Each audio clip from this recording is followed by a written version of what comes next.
And hello, stream. Hey everybody. We're going to be casting the Proving Grounds. It's going to be Brett and Andrew casting. So I'll hide my camera now. We're just going through the. Okay, cool. We're rolling. We're just going to go through the pick and ban phase. All right. So and these games are going to be a bit casual. I find it difficult to talk about drafts when most of the players don't necessarily know each other too much, or the players don't know each other's pools very well. We have a mix of ranks as well, so none of these bans are going to be too significant. I didn't realize the draft pick of this mode only has 3 bans. I'll set it for tournament for the next one. It's a bit weird. So yeah, like normal as you'd expect, it's just the general comfort picks that people do know or don't want to play against taken away. I mean, there's a fair bit of rivalry here today. We've got a lot of people from the old team, and I really think they want to make an impression on each other. We've got Shrieker 150 trying out top lane for the first time versus his old teammate Francie, PC7. So I'm quite excited to see that lane, I won't lie to you. Cool. I'm curious as to what they're going to pick and what the priorities are for them then. I don't know what Streaker's champ pool is for top lane too well. AP Alistair, maybe? That would be quite a good one. I'm fairly certain we're going to see Prancy pick comfortably here, taking his Renekton or something, I would imagine. Yeah. We've got the ADC picking the Lucian out first, which is quite a nice first pick to go for. Yeah, I'm curious to see how Anthony does, because I don't think he's been in this chat before. He messaged me out the blue, having seen my announcement. So it's cool to see what new faces bring. Seeing the Senna picked up for Patty, which I think is one of his comfort picks, along with Veigar. So that's quite nice to see. Could also be flex support, of course, which, by the looks of it, it is. It will be at this rate, yeah. AD heavy lane, so we'll see if they're thinking consciously about the damage types they're going to pick in the other lanes. If we expect the Renekton for Prancy, we can expect perhaps AP jungle or AP mid as well. The Swain's a funny one. In the pre-chat we were talking about before, they were discussing how Swain has a 54% win rate in mid lane. Not the champ I would have thought of doing really well right now. I played against one recently and didn't have a very good impression, but maybe that's just the power of Cannon.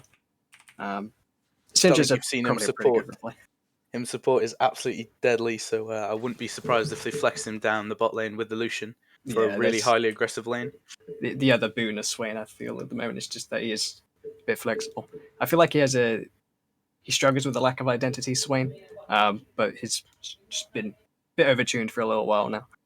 So they're really committing to the AD here, picking up that Rengar jungle into a Hecarim. Feel like that's never mind, taking the Poppy instead. That's a change in mind, yeah. Still, Poppy provides a bit of AD, so it's going to be very much on this Syndra. I feel like wherever it ends up, because I feel like down here you could flex it, maybe put the gym mid if you're feeling a bit spicy, or Senna somewhere else. But yeah, whatever the last pick is, it's probably up a lot to the Syndra to kind of dictate, right? Because if you play into 3 or 4 enemies that are AD based, naturally you build armor. So you're going to rely a lot on the Syndra to do a lot of the heavy lifting to delete those armor stacking targets. How do you feel about the Zoe into Syndra lane? Who do you think's going to come away with the victory there? For me, Syndra is a real big problem. Having a lot of time on Zoe. The issue with Zoe is that once you hit 6, you become very predictable, right? It allows Syndra to really line up what's it called? It's not spread the weak. Scatter the weak. That's the one. It started with an S. Which one would that one be? Is that a?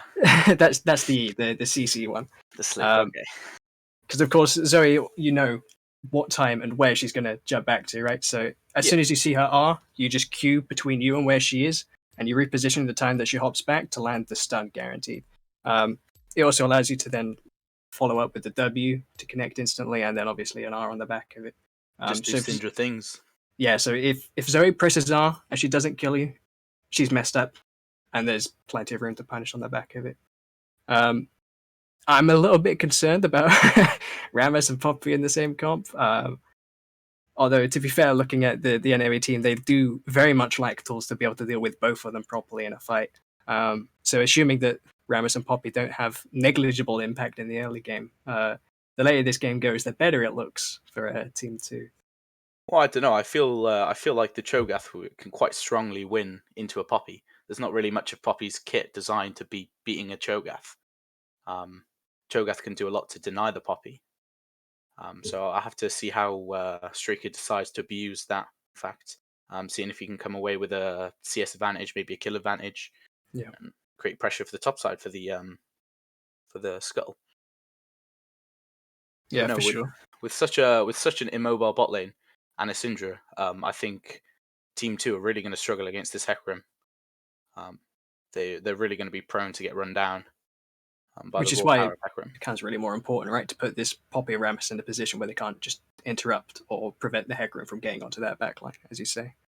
Senna does provide a bit of her own peel. Scatter the Weak, Syndra, and Jhin combos as well.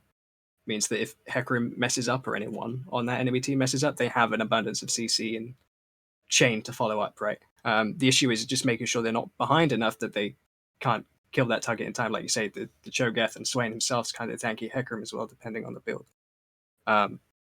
So I feel like, for me, my expectation is that you effectively enable the Lucian and the Zoe to be at a position where it doesn't matter how tanky his enemy tanks are. It doesn't matter how much resistance they are. If you're ahead enough, early enough, that the enemy carries can't one-shot your tanks instead. That's the game plan, right? And it's the same on the other side, right? Like, if Rammus can get this Jhin ahead, if Rammus can get this Syndra ahead, it doesn't matter how much health Cho'Gath has, because he's not going to get to a point where he can outlast it. Same with Hecarim. It doesn't matter if he dives onto the backline, because if he hasn't got enough damage and he's not ahead enough, he's not going to deal with these targets.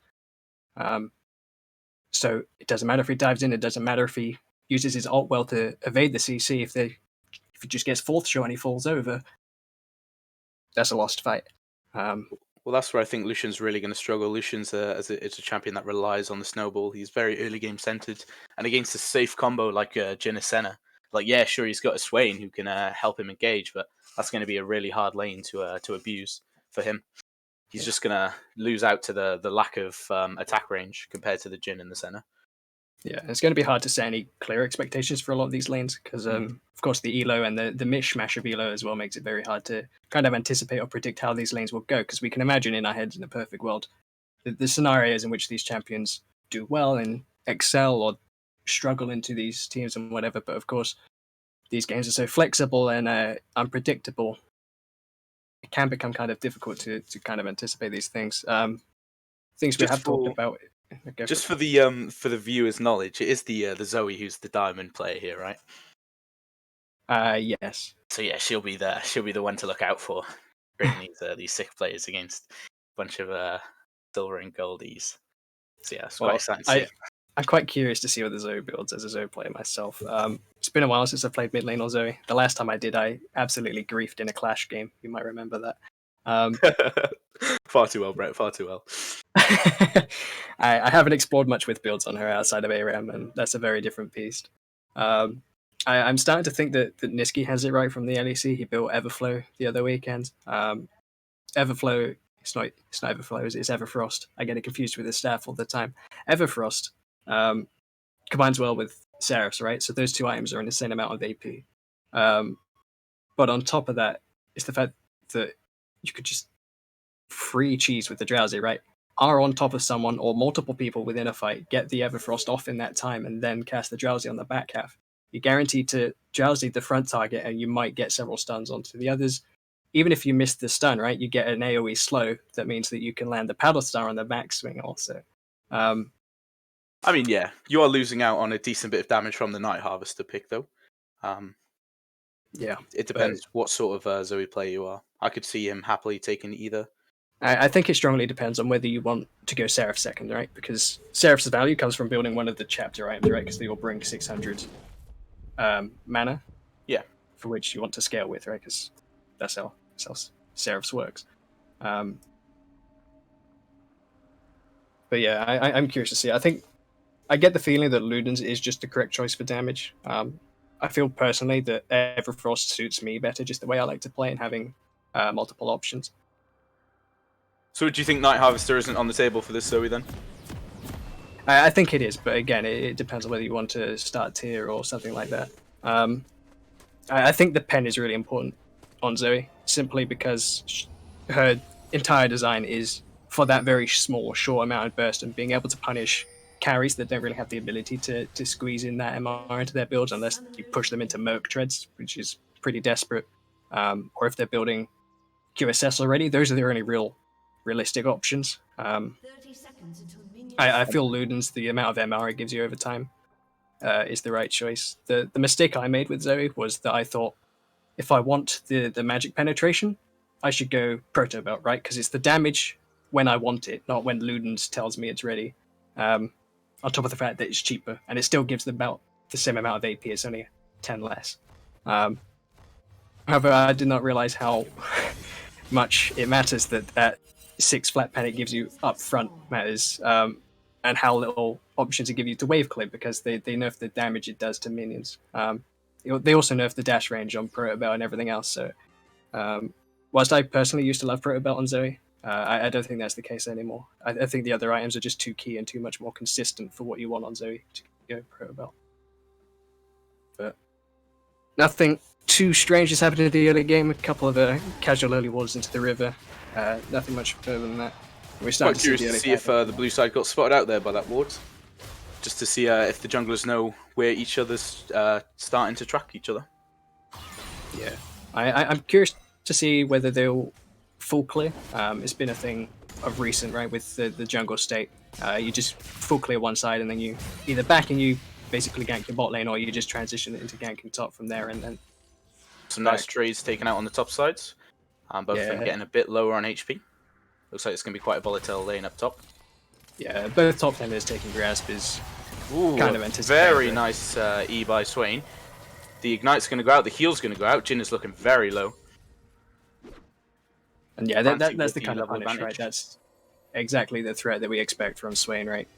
It's also the kind of thing we're talking about, these lanes being volatile, right? Like, Lucian for sure could struggle into this lane if he doesn't evade enough of the CC, but the same thing Will's got a level disadvantage on him there. He's going to have to flash out to just escape. That's not looking good for him at all. Indeed. So, perhaps not to par is what we were expecting for a Cho'Gath Poppy matchup, but perhaps that's the difference of someone that's more experienced at the top lane. Trying to take some of these trades and grass trades back. The advantage for Cho'Gath now is that the wave's in the state that he wants it to be, so if he can maintain that, he'll be looking chipper. He's going to get a nice bit of HP back from his passive as well. So he shouldn't be too worried about taking some trades in those minions. Yeah. Well, as these early trades are going on, we'll check back in with the junglers, and we see that not quite the full clears are going on. Rammus has opted to ult, but there's even more trading in bot lane. Flash is blown.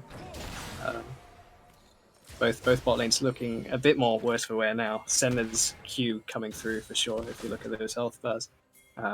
Bit of action in the jungle. Zoe's moving up, as you can see on the minimap. Poppy's going to have to leave this one alone. Might be getting caught out here. Opportunity for a long range bubble. If it doesn't cut away, we'll see. Doesn't connect. Okay, so Rammus now has an idea of where Ekrim is and what camps he's found, right? And he knows that his Zoe's first to move is Zoe's already moving up. I believe Cho'Gath lost a few creeps on that, and his wave's going to slowly push back out when the next one joins. So there might be opportunity for Rammus there to punish the Cho'Gath, or versa Ekrim to walk in around now and try to break that lane. But he's going to try and counter the Rammus in the enemy jungle for Raptors. Seems a little bit brave since Syndra's closer to the rotation. I'm going to say he's got a pair of balls on him. Yeah, they look like they're sharing. It's a shame direct to camera. Okay. Gonna see a bit of action. Zoe's coming for the rotates. Was Syndra going to respond quick enough? She gets her Drowsy in. Some big damage going out. Top lane is fighting as well. Looks like Rammus had to flash to get out of there.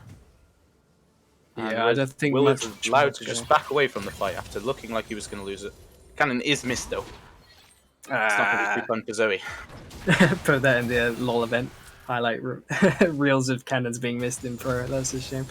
But yeah, that quite a bit was burnt there, right? That's honestly pretty good for Syndra. She was able to get a level lead out of that with the wave stay on the end of it, but also the ignite threat from Zoe's been spent. So if Syndra can push this wave in and keep the Zoe from basically just recovering the wave, right? Syndra can try and keep a lid on this Zoe before anything happens. It's really important on Syndra as well that if you're back in time, Flash, but very nice dives in. cancelling the knockback with that flash, getting far away from the Hecarim to not sustain too much damage. I like that. Oh, you do not want to be seeing that, Brett. You do not want to see that. Let's see, It did he have happens to the smite best of us. I still do did that have far smite. too much. I always feel like That's a big I can heal out of this. That's his blue buff lost as well. I don't think you're too sad about that on Rammus. It's not something you necessarily think with a high tempo champion or high damage or whatever. So it could be forgiven. As he missing the E, hitting a minion by mistake. Will is gonna be able to sigh a breath of relief because he doesn't get stunned into that wall. I'm curious to see the kind of CS difference we're getting here. Just going to spend a little second making sure people are in the right positions before I get a little confused. Yeah, I have to do that as well. Right, so yeah, considering the amount of trade difference that there's been in top lane, the Cho'Gath being able to be exactly on par in terms of CS is perfectly fine, right? Like, it doesn't necessarily matter how well you're doing in the lane as either of these champions, as long as you're getting as many grasps as you give, you're pretty happy. Both spent on TP, so the only real difference in this lane at the moment is the flash, right? But I can't see it really being too relevant for a Cho'Gath in the next 5 minutes anyway. What I am worried about is the disparities on farm between the Jhin and the Lucian. I think for someone like Lucian, he's got a good push on him. He's been under tower most of the time, losing a bit of CS. Jin's going to take that happily, get him through the early game into the late, where we can really start abusing this Lucian. Yeah, I feel like that's pretty much the entire result of the sustain that you get from Senna, right? We saw early on that Lucian and Swain were taking the advantageous trades, but the range that Senna and Jhin can lock up a target and just harass from is kind of come to the end of it, right?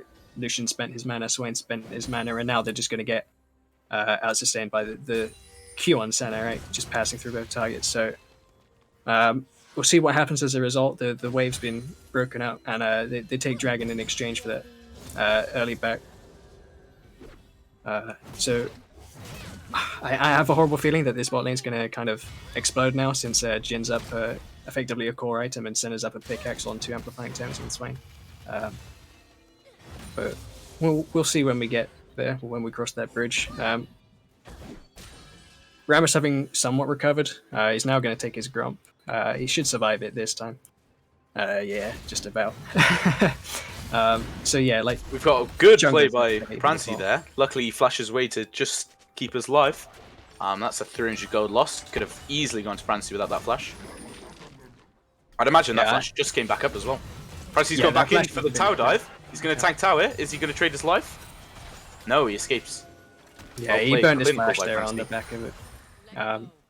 So yeah, either way, right? Like he gets flash for flash and the 300 gold as a result. Cho'Gath loses a little bit more here since he loses this next wave under the tower as well. But yeah, I don't think you're too concerned about that. Again, you're a Cho'Gath. As long as you're getting your feast stacks on cooldown, as long as you're getting as many grass as you give. Like I said earlier, you're pretty comfortable. On the back of that too, that you know that the Cho'Gath's TP is coming up first as well. Yeah. So taking a little bit of an unfortunate trade here is the bubble tanks the minion. Think Other she'll be than- able to pay for other the way life around. there, though. Oh, flash away. Bit of a incident there with the wave. But Zoe now knows that with the lack of mana on Syndra and the ult down as well, that the only real threat Zoe has is this Rammus.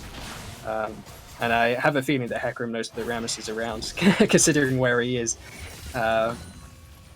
Syndra might I also mean, be in a bit of trouble. since All she's things flashed considered, out, so- after taking a death when the minion waves are pushing him right into tower, Cho'Gath hasn't really lost anything other than the 300 gold death. Like, he's still the same farm. That's quite promising from him. You'd think after a death when the minion wave was pushing you under, you'd at least lose a couple of CS, but he hasn't seemed to have lost much at all. Yeah, well, I'd still be cautious now, right? Like I mentioned, I assume the Hecarim knows that the Rammus is around in the top side, but it doesn't seem like he's pathing top. The trade's getting awfully close. The center comes in to try and swing it He's around. going a to run him little down late, and get the kill. but Good that's ult the by power of Senna, Poppy. forced him to go in there. Yeah, so it's basically just an assist for the center. It's fine to use it there, right? In case the feast comes in, right? Early true damage is really insanely powerful since you've only got so much health to work with. But yeah, bit of an overextension by Cho'Gath, I feel like. Yeah. Perfectly fine to try and take those trades. You can see it was going well to start with, but it's just the fact that an extra 300 gold just means that Poppy just comes back with a little bit more than you do, and the way those early trades went, a bit more health than you do because of grasp. So Does really along need with to be the conscious buckler of the passive, and global. the W range, Poppy has a surprising amount of chase, a for surprising amount of damage as well with bruiser builds. So yeah, as long as this doesn't continue to happen, as long as this Rammus continues to ignore top lane, or the Hecarim continues to ignore top lane, it should be alright for the Lucian Shogun. looks like he's It's going to a go down. big The kill trade goes fall. out. The flash from the Jhin. Lucian's ultimate coming out, providing a lot of damage for the back line. Insane plays by the Swain. He gets the kill. The Zoe is coming in looking for the Senna, but he's going to get taunted.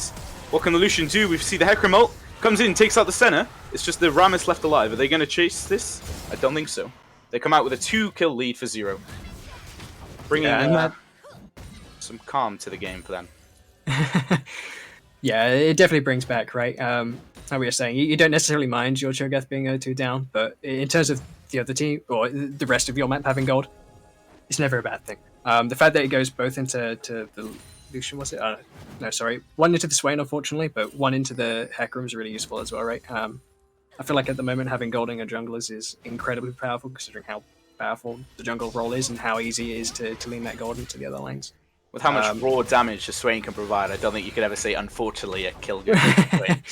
Well, yeah, the fact that he goes Spell Thieves tells you that he's going to be playing aggressive, right? And it looks like he's probably going to build into Leandries with the chapter here as well. So, of course, that gold's not going to be spent poorly. It's not going to be wasted on the support. Flash out from the Zoe. She gets a stun in. Comes out with a massive Q, taking her down to past half HP. That's got to hurt for Jam. Yeah, you can expect another one of those landing. You're dead, right? Like, the next Yeah, bubble Frost probably comes out. kills you. Frost comes out, slow connects, nothing much more to follow. So yeah, Syndra has to be careful now. I got a HP under the tower, so it has a lot of movement to use whilst you're under the tower, right? There's a lot less places you can dodge with the tower blocking your path.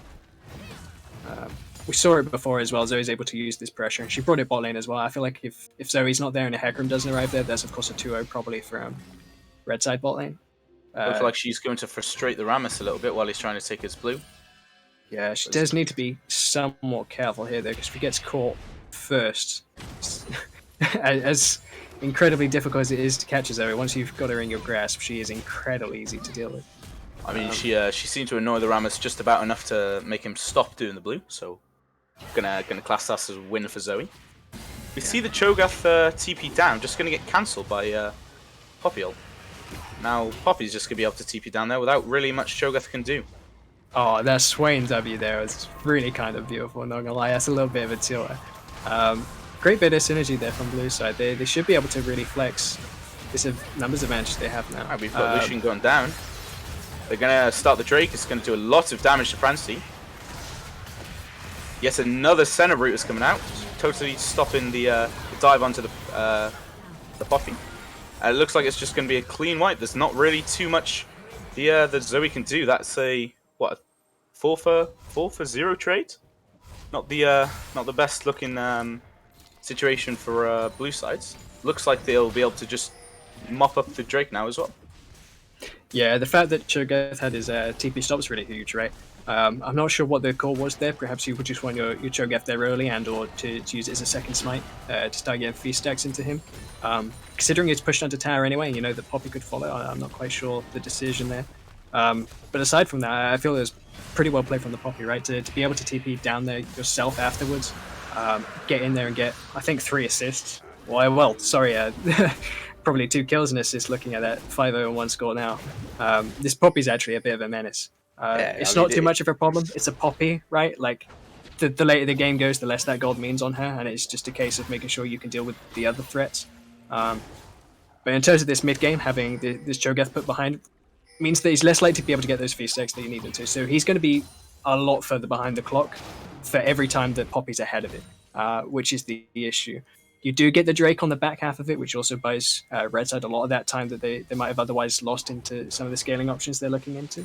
On top of the fact that it denies the second Drake, right? So each time you take a Drake, it's kind of like another 3 or 4 or 5 minutes you're putting onto that Soul timer, which is surprisingly big, right? Even if the Drakes at the moment aren't, because of course they're percentages, so they scale with the stats you have. just having the Drakes early means that you have these stats in Will should advance not of be when they fighting matter. this.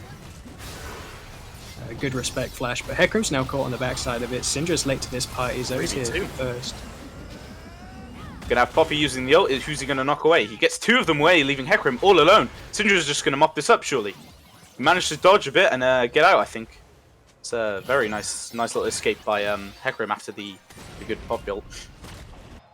Yeah, I feel like in that situation as Syndra, you probably just use the ult there. As soon as you see your other 2 abilities evaded, you just pop the ult and no worries here.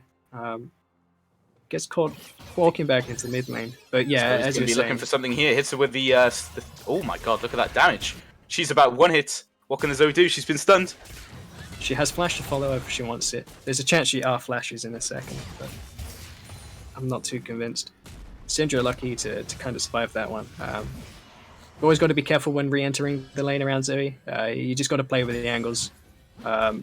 If Zoe has vision and you don't know it, you just kind of have to kind of jiggle and pray, right? That Jazzy misses, or just go the safe way. It's one of the boons of Zoe that. Sure, the champion is incredibly powerful, but you really just need to punish your opponents if your opponent doesn't play correctly. Come down to gank. A really good flash by Senna gets her away from that Q. She's still going to take a fair bit of damage from it, but she's looking to catch the Swain out here. Gale Force from the Jhin. It's going to provide a lot of damage from the Swain. Meanwhile, top lane are fighting. It looks like Prancy's just going to walk away from this. Wins the trade, though. An incredible sleep hit by Zoe, but she's not able to convert any more damage into that. I think she gets that kill if she doesn't get rooted by that Senna there, not gonna lie. I can see those angles lining up, I can see the Summoner spells up and cooldown. Solution coming in with the last hit after Zoe did all the work. She's going to get taken back down by the tower, though. Hecarim looks like he's going to die to the tower, too. Double kill for Jhin. Could it be a triple? I think Lucian's going to get away with this tower one. shot there, but yeah, that was very close, of course. Syndra's going to take the trade to try and get some pressure and farm back in mid. I'm curious to see how that play goes if they make the other decision. But yeah, I'm kind of curious as to why that happened. Oh my! Oh, you love to see it! Oh, the Shogun's just walking up and absolutely one-shotting a fellow tank. And the all check question mark says it all. It's the exact kind of attitude you want here, right? 5-0. Looks like the Rabbit is coming for a bit of revenge, though. Cho'Gath without an ult, is he going to be able to win this one? He's getting some good trades off. Have a 4 level advantage on this poor Rammus, who's been doing his best to farm up amongst all the chaos. It's Rammus, right? It's fine. It would be nice to see a couple more ganks. He was there for the dragon, to be fair, and he is there to come back for some of these dives and whatever. It's not necessarily on a Rammus to be proactive, but you'd hope he'd be a little further ahead in items if he's choosing to leave.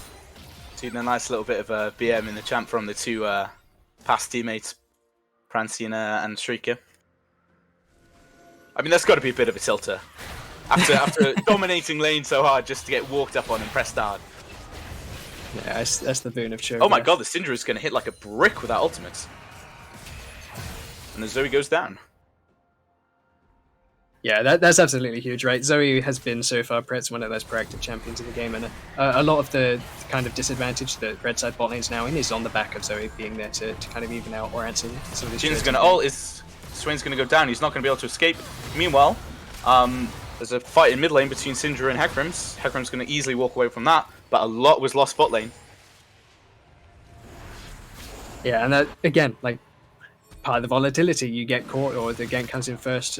You know that Zoe's not on the map, she's just been solo killed, so you get in there first, you get there before the Drake starts, and you just take players off the map. It's up to Hecarim to try and steal this. I don't necessarily Without ultimate, I don't think there's going to be too much potential for that. The Senna's just going to peel him off it. So yeah, red side recovering well from effectively losing their bounty into top lane. They're going to kind of maintain this 2k godly. They've slowly been able to stretch from the kind of solo lane advantages, which is a little bit surprising, right? We've been talking about blue side being mostly first to the plays, but I feel like they've just been caught at weird times or weird points in passing. Like that, right? You're rotating to the Drake to get some wards on it beforehand, and red side's ready to answer you, and they've got the numbers advantage. So now that kind of struggle we're talking about for red side, making sure that they're ahead enough that their carries can get through the kind of front lines or evade the Hecarim is starting to come to fruition. You're now sitting on a mountain and an ocean Drake, which is incredibly good for these kind of fights of these 5-mans that we're thinking about looking at these two compositions, right? Can't forget about the 2.3k gold lead as well. It's been staying there for a while. They had it very early in the start. They got their gold leads, and it's kind of stifled a bit. It's just been staying at 2k away from the blue side. Yeah. I will point out something that's really important on the map is that the mid tower is now broken. Mid tower is, of course, like the most important tower, and if you can break mid tower first, that sets you up really well for victory. I think it was a stat 2 years ago they used at Worlds that the team that breaks first mid turret has like a 70% win chance for that game. Either as an indicator or causality, right? Like it's super significant. We have some hiccups going on in the topside jungle. Not too sure Hecarim's going to make it out of there, but somehow, by all means of Cho'Gath coming down and keeping him alive, he gets out. A nice easy kill for bot lane in a 2v1. Noticing that they've used all their people up topside. They're going to try and hunt the poppy down, but it's not going to come with much prizes from it. And that trade bot lane is huge, right? They get the tower in the back of it. They'd lost theirs from resetting after the Drake. Blue side walks in and they take the tower in exchange for that. They answer back again, this kind of ebb and flow that is a lot more typical of League these days. Play for a play into another play. Objective comes with the cost of another objective on the map. Red side picks up bot side tower on the back of effectively blue overextending. But that's just necessarily a result of the double kill they got beforehand, so I can expect this bot lane lead to kind of explode. This isn't too bad for Lucian though. He's got a lot of space and room in that bot side now to do with whatever he wants. He knows Rammus is not going to venture too far in. He knows he's very safe down there. So I'd like to see the kind of Swain break out and try and roam across the map. I believe they got top lane tower as well. I can't remember if it was at the cost of Cho'Gath's life. So towers being tied 2 for 2 just means that this game's in a very weird but even state, right? Because the towers are taken in different places. Red side's lost both their outer towers, but they managed to break mid first, so you're kind of going to see this kind of V pattern arrive, which means blue's going to have some kind of difficulty making it into Baron. However, red side's going to have a lot more ease of access into this red side since they broke the bot lane tower. So I'll be curious to see how this evolves. To kind of break out of this pattern, they're looking to force top, and they've broken this tower as well. Doesn't look like they'll pick the Cho'Gath, but they are now in a position where they have a long way to go to safety, and Zoe's on their way up. A big fight here could break out into a very early Baron. Stun, though. Hecarim ulting in, he's going to miss absolutely everybody, but his E alone is doing enough nearly to one-shot that Senna. The Jhin. The Jhin goes down, the Zoe's getting attacked from the Rammus on the back line. The Hecarim's very low. I don't think the... oh my god, a lucky kill goes out there. Zoe's gonna escape with very low HP unless Francie can do something about it. Your eyes on Senna. Lucian absolutely one-shot. Shinja puts the ult out and gets another kill. Senna's still alive in this fight. Now it's just Francie versus Will. Screamed to death. Getting knocked away just to end the fight. A 4 for 4 trade. So that's an absolutely than I could bad ever fight. It's our first full 5v5 fight, although some players are arriving at different times. Shout out to Zoe and Senna. They were doing an immense amount of work in those fights. A couple of paddle stars not evaded, or a couple of different positions from some of the other players means they might get caught or killed by stray paddle stars on the backside. But Senna really doing a lot of work, along with the piercing light, keeping people alive with the Q, just keeping them out of range, of course, like I was saying, the Zoe damage or out of feast range and things like that. Really kind of sparse. It's kind of hard to describe really how it started. It's effectively an overreach from blue side trying to push for that top tower. So overall, blue effectively comes ahead. I think they had more shutdowns to catch up with as well. In general, as long as you're behind and you're taking even fights, it's a win for you, right? Because it stops whatever that lead is from growing. And it's more gold you then have to work with to try and break out of that deficit. We might see a similar fight soon. We'll take a quick stock of what's been burnt. The only real sums up are Flash and TP, Flash for the Lucian. Already seeing some chip come in. Blue's first into the pit here. Red's going to have to try and walk through this. They're going to chase down the Zoe. The stun comes out. She looks like she's getting one comboed. The dragon goes down. Blue side takes it. It's 2 for 2. Francie's going to try to escape here. Sorry, the Rammus, but it doesn't look like he's going to be able to. The ult from the Jhin is going to keep the enemies away from this Cho'Gath, who finally goes down. And it looks like Red's just going to clean up the rest of the objectives around. I personally love that punish from Poppy. Recognizing that Zoe's being, well, effectively using the walls appropriately, and that gives you so much room to punish with Poppy, right? Because Zoe loves to play around these walls to land the drowsies and get maximum use out of the ult, stay safe within a fight. Poppy is able to use the movement speed from the steadfast presence of W to get close enough to this Zoe after she uses her ult. She has no answer to the stun, she gets locked up, and that kind of breaks open this fight for Red to be able to get past that choking into the dragon. Unfortunately, they don't get it, but they still come ahead with a 2-for-1 trade. And it looks like they're going to transition this straight into a Baron. And I don't think Blue's necessarily aware or is able to do anything much about it. I mean, with just a Lucian in the Hecarim there, I don't think they stand too much chance at stopping them. Yeah, they're going to lose out on this bot lane as well. Cho'Gath's in as good a position I think he's ever going to be able to do something about this Poppy. He did get a stack on the dragon as well, and he was the last 2 survivors in both of those fights, I believe. But again, that's tower advantage over to red side on top of now a Baron. You're going to start to see these towers go thick and fast unless Blue's able to answer them properly. Assuming that Red's able to coordinate themselves. You can see that there's been some thought into lane assignments as well. You got the Syndra in the bot lane. She's going to be able to break down that top tower real nice and easy.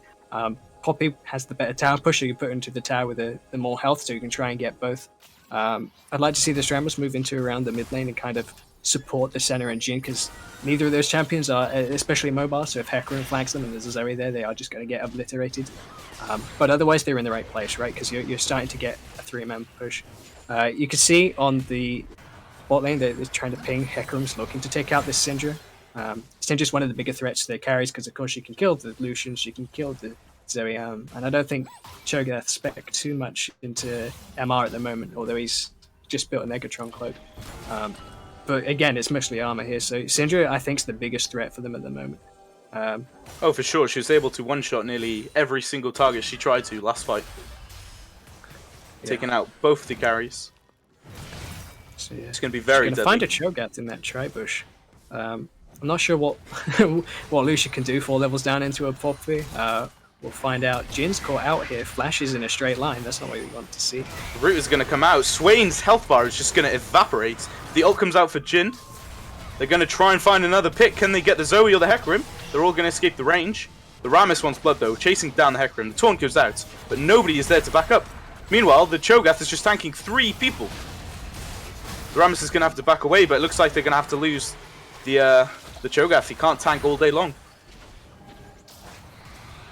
And that's such a weird situation, right? We saw at the end that, but both the Poppy and the Cho'Gath are in the wrong places, right? They're surrounded by enemy teammates, and both teams are just committing to killing the opposite tanks. But we've got a second engage here. Doesn't look like the Hecarim's going to make it out without his ult. Very nice. Escapes on just a few HP. Whereas these Baron minis are going to do so much to this mid tower. I'm not sure there's too much they can do to stop this inhib going down. Or at very least the next tower. The result of losing that fight, right? Like, they lose their Cho'Gath and now they have a numbers advantage. So whatever fight happens next, they're going to lose. Massive damage coming out from the Zoe though. She's caught out for all that damage. That's not a worthy trade. Zoe shouldn't be taking that. Jin's looking for blood. He's just about going to miss on the Lucian. The stun comes out on the Swain. Absolutely one-shot by this Senna. Disgraceful damage. And that's the kind of punish you get on Zoe, right? If you ult forward in a position where you can just be followed up, CC'd like I was talking about in the pre-game, but Cho'Gath doing its best to get someone here caught out as well. Lucian gets stun connected afterwards, and the Jhin damage is a little bit too much. And now we're just left with a Hecarim and a Nexus. Not too much left to stop them ending. Are they going to go for it? Looks like they would rather take the second inhibitor instead. These death timers are very long. Both Lucian and Cho'Gath, two of the biggest abilities to wave play here, taken away. If you imagine a Zoe has to ult mostly to get close enough to this wave, and Hecarim has to get in melee range. I don't think you want to be in melee range of any of these carries or the Baron buff. Zoe has been an absolute nuisance in the back line though, but she's going to have to use a lot of her stuff to get away. Still looking quite low. There is a way she can clean up, but I mean, it's her versus, what, 4 people? Don't like her odds. Cho'Gath up in 8, Lucian up in 2. There's opportunity, but there's no start towers slamming on the Nexus. No can the Zoe do it? She's caught out by the Jhin W, and the Lucian goes down too. Now it's Cho'Gath versus the world. I don't think there's too much chance. Cho'Gath can't devour this world, and that's a game for red side. certainly can devour the Syndra though just before he leaves. All right. Yes. Well, that's a short game than I was expecting, considering the amount of scaling options both teams had. What are your impressions? I was quite happy. It went how I saw it going. I saw the bot lane being an issue, and I saw just the chance for Jin and Senna to absolutely succeed in this. And the AP pick with the Syndra was absolutely deadly. But yeah, like you said, it was a lot shorter than I expected. 30-minute game for a scaling comp like that. They've done well to get their 2 grand gold lead into just what was it by the end? 12 grand gold lead by the end. It must be close to something like that, right? If you imagine they take 6 towers in succession, plus the inhibitors, plus the waves that they're losing out on. Yeah, looking at the end screen here on the stream, it's another 13k gold ahead. Most of that's unspent if you consider that as well. That there were probably 5 or so k ahead at the end. But I think for now we'll cut to a short break, get ourselves set up for a second game. And perhaps we can continue this conversation over or later.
Hey guys, we just give it 5 minutes now. We're just getting ready to start up. We've got the teams in, so we're going to sort of throw that on, and then we'll have the draft. So we're just waiting for them to click. We'll be good to go instead of just some random chat. Yeah, soon enough they'll. There we go. Right, okay. I'll throw it over to the casters and enjoy the game.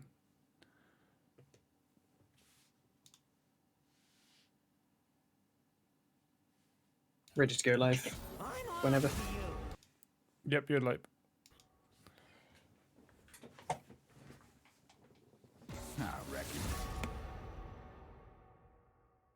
Yeah, I think that makes us live, Brett. Just did a bit of an echo on the stream.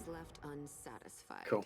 All right. Straight away, we're seeing Astro being absolutely banned out with Evelyn in the Twitch. That's gotta hurt a bit.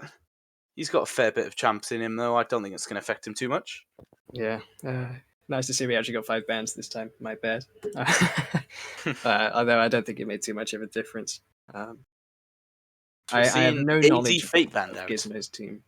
Well, considering the person's called AD Fate, I should hope they banned TF Fate. I'm not too surprised by that one. Yeah. Seraphine bans, probably a good caution. I don't know if Gizmo's much of a Seraphine player, but the champion is incredibly flexible and incredibly strong, so I'm glad to see it gone, because I don't want to cast that. It's too obnoxious. I think they had some sort of a gentleman's agreement to leave Will's Jin open, because that's really the only ADC I've ever seen him play. They're going to pick it now, you watch. Do you think? First pick the Jin. That would be a bit There's harsh. a chance. Volibear first pick coming out. Hopefully Jam is going to notice that and get Will his Jin. Otherwise, Will's in a little bit of trouble here. Curious about a first pick Volibear. Yeah. It's not the type of champion you'd expect to first pick. It's not too easily countered, so I don't see it being too much of an issue, but surely there's more prior. Yeah, I assume the reasoning is, you prioritize something else and you just, we're going to play Volibear anyway, we'll just take it now. Just give us better options knowing what we're playing into for other picks. There's the Jin we're talking about. Perfectly understandable. Nice gentleman's agreement to give it over. Kind of curious, you say Astro's got quite a large pool. What kind of junglers do you think Astro might use instead if the Twitch and Evelyn are taken? So I could see him happily. I was going to say I could see him happily taking the Hecarim, but I've seen him play Nidalee before. He's quite good. I think we lost that game we played Nidalee, but I think he played quite well by himself on Nidalee. So I think that's more of a solo duo sort of strat he plays with Nidalee, but I'm happy to see it in this sort of game. Hopefully a lot of gold can go onto him. We see the Vi taken after the Nidalee. So it's going to be quite a nice pick to be able to out-bruise the Nidalee, I guess. Yes, I don't see a Vi too often, but I feel like every time I play against it, it's incredibly frustrating. Just because there's no real answer just to getting point and clicked with the R, right? I'm not too sure how it does it compared to other junglers, like what kind of state in the game Vi has. Apart from, like I said, just being a press R tilt champion. But I've been impressed with the damage the time that I've seen her. She doesn't feel too squishy either, so she definitely has enough to get into the back line. I assume she's going to go Triforce. This opportunity to go Junker. With Vi there, just looking at the stats, it's level 3 tier jungler with a 51% win ratio. So 51. Yeah, it's quite a high win percent ratio on Vi, but tier 3 at the moment. It's pretty high for a tier 3 champ. Yeah, you'd think 51 would be dedicated to the S or the S plus sort of champs, not a B tier. We'll see how well the team 1 can handle the Vi and see how well they can abuse it, especially in the early game. See the Quinn picked up for team 2. They're going to flex that. Could be top, could be mid. Who knows? Support, please. I love Quinn support. Quinn support I don't think this is the game to take it. Into Volibear though, that's the kind of thing you're worried about when you do blind pick Volibear. No real counters, but Quinn and those kind of ADCs top lane do really put Volibear and the other kind of bruises in top lane through an absolute loop. Going to see Echo picked up as the AP carry for team 2. Looks like it'll probably go mid, and we'll probably see the Quinn top, but who knows? Who knows for certain? Yeah, I'm impressed they're leaving last pick to support. I mentioned it on one of the previous casts that support happens to be like one of the priorities at the moment. You can kind of see it in the second phase ban, right, with Leona and Nautilus taking away that the priority on supports is really important because most of you are engaged and you're kind of facilitating for these team fights and kind of really enables the team to transition from early game because it gives you action in the lanes to establish and get leads out of on top of being first to objectives, having an engaged support there to set up first and kind of zone enemy team away. These Just want kind to of talk about the supports like synergy in Alistair. team one. We've got 4 knockups by the looks of it. We've got an Alistar for a global knockup, a Yone for an even bigger knockup. Yasuo's just going to absolutely thrive in this sort of situation. This is a balls to the wall comp. My only concern is that, man, I love armor. Look at that thorn mail value. Yeah. um, I think the the upside only is bit of none of these AP champions so far are building one. No thorn mail. Besides the thresh now locked in. we might have to see the Yone carry with his magic damage passive if they do decide to build shit tons of armor. Yeah, I do really find Yone obnoxious because it's super difficult to build in this champion, right? He's doing 80 damage from what he's building. It's all critical as well. It's then converted into magical crits, which is incredibly powerful, and it's basically just ripped off of Corki. Bless that champion. But on top of that, he's got true damage in his E, so the damage he is dealing to you, if you're not building dual resistance, is revisited in true damage. So even if you are building some fire and Bammy items, you are going to struggle to actually make this Yone invisible to you. So if you're putting your money anywhere on this team, if you're getting anyone ahead, I should hope it's the Yone. I take it that they're almost sorted into roles on the other side. I take it Brannigan and Jam are going to swap the Echo and Quinn around. I'd be impressed if you're playing the Quinn into the Yone here. We'll say I'm slightly worried for the late game scalability of Team One. They don't have a lot of range damage. All of it's very melee. In fact, every single one of their champs melee. The most amount of damage they have that's ranged is one of Yasuo's or Yone's Q. Whereas we've got the Nidalee Qs, we've got the Jhin autos, we've got the Quinn. It's very much a team of range versus a team of melee. We'll have to see if that affects their late game at all. Yeah, and as a support main that's played a good amount of Thresh, if I'm the Thresh in this composition, I feel an incredible amount of weight on my shoulders. Not only to flay an Alistair out of an engage, but to make sure that whoever gets caught by a Vial or a Volibear coming over with whatever amount of speed or Yasuo tornadoes, whatever it is that's running at me, I need to be in the right place that I can either flay or lantern the person I need to survive from safety. It's a good point that you make that basically the entire comp is melee, and it pretty much is. That gives a lot of the mobility that Quinn, Nidalee, and Echo have, a lot of room to kite back, right? So it's going to come down to really strange fights, right? Because it's got to be you have to find the way to close the gap before the enemy can evade you.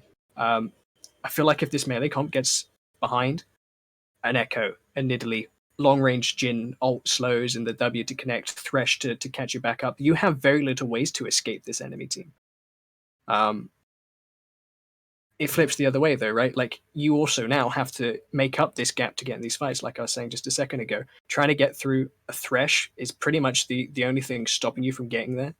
So it's very much down to these other 4 players to make sure they are in the exact right position. Because if you're not, you have to now contend with a Vi ulting onto you, a Yone ulting onto you, a Yasuo to follow up, and then a second round of engage from Alistair. You say that. I think the Team 2 has got a lot of disengage though. So obviously Team 1 is focused on engaging on them, whereas Team 2 is going to be focused on the kiting. I can happily see a Gale Force picked up on the Quinn and the Jhin just to help them get out of these tough situations that they're going to be in when a Vi presses R and Alistair jumps in on you. It's going to be exciting team fights. I think it's going to be very messy. I can imagine. The Gale Forces is a great point, right? I feel like if you're not building a Gale Force in this game, you are pretty much trolling. I feel it's very greedy. I know you're a fan of the Kraken Slayer to be able to say, I'm going to go Kraken Slayer this game because my positioning is going to be perfect and I'm going to get the maximum amount of damage as I can and I'm not going to need the Gale Force. I feel like even if you play perfectly, you're going to need a Gale Force to have the impact and the amount of space that you need to execute on these fights. And the same again, right? That if you're getting caught, if you're put behind by whatever means your own or jungler ganks, whatever interference in the variables that happen in this game, having their Gale Force to give you that extra range or the ability to skip away from the outside range of a Alistair Pulverize or the Last Breath or the Yone ult, right? There's so many things here that you can evade that if you had Cracker Slayer, you just die. Gale Force, if you time it right, you are out of way of threat. So we've talked quite a lot about the late game here with this these sort of comps. What are your expectations, Brett, for the early game? Well, I expect Astro to be all over ganking for either this Echo or this Quinn. I think this bot lane you're quite happy to leave to their own devices. I have faith in this Thresh to be able to flay an Alistair out of an engage, and Gizmo's going to be in a bit of a struggling position trying to find the right engages. I do like the fact they're throwing the gauntlet with the Alistair Yasuo. I just feel like into Jhin Thresh, they're quite happy to either play it far back or just really punish you. Whatever happens in that bottom lane, it should be really fine. We see a 5-man grouping up the top side on the red team. However, I don't think they're going to have much luck at finding everyone because blue side have decided to 5-man group down bot lane. So it looks like they're going to run straight past each other and maybe steal each other's blue buffs. I wonder if this is a gentleman's agreement. It's quite funny to see. You don't necessarily get this often. It's going to be a real sad time for the Vi if she decides to start her own side and find her top side's completely taken. She'll then have to trek all the way into the enemy side and try and find a fight that she can't take, or instantly walk the long way round into enemy bot side jungle. Does look like that's going to be the income where the blue. Yeah, blue the side weather decided to back report off. is not great for Vi, is it? They're going to have a wards in the top side as well. So this is going to be a great start for Astro. So immediately, like I was saying, right, I want Astro to be playing around this Echo and the Quinn to make sure they're not getting just punished by the hard engage and this kind of bruiser comp. Making sure that the Echo can survive disengage or be able to effectively not want to be engaged on is really super important. We'll just have to see how that evolves. For now, I expect Astro to really kind of excel from this point onwards. So he's just going to take the blue buff and sneak out. He's probably not going to look at anything topside, although he could. Looks like he's pinging to go towards his red, just to do a nice full clear, get a nice level advantage over this Vi, and really start nailing his advantage home. Snowballing it for his lanes. Yeah, for sure. I think what this really means, at least in the short term, is that Nidalee has a lot of free access, either into this bot lane, because she'll have priority in this bot side, since Vi will have no real reason to be there, since her camps will be gone, or she'll be behind, so she has to farm, right? The other side is that Nidalee has full control on this top side, that she has really good access from the river into top lane and into mid lane.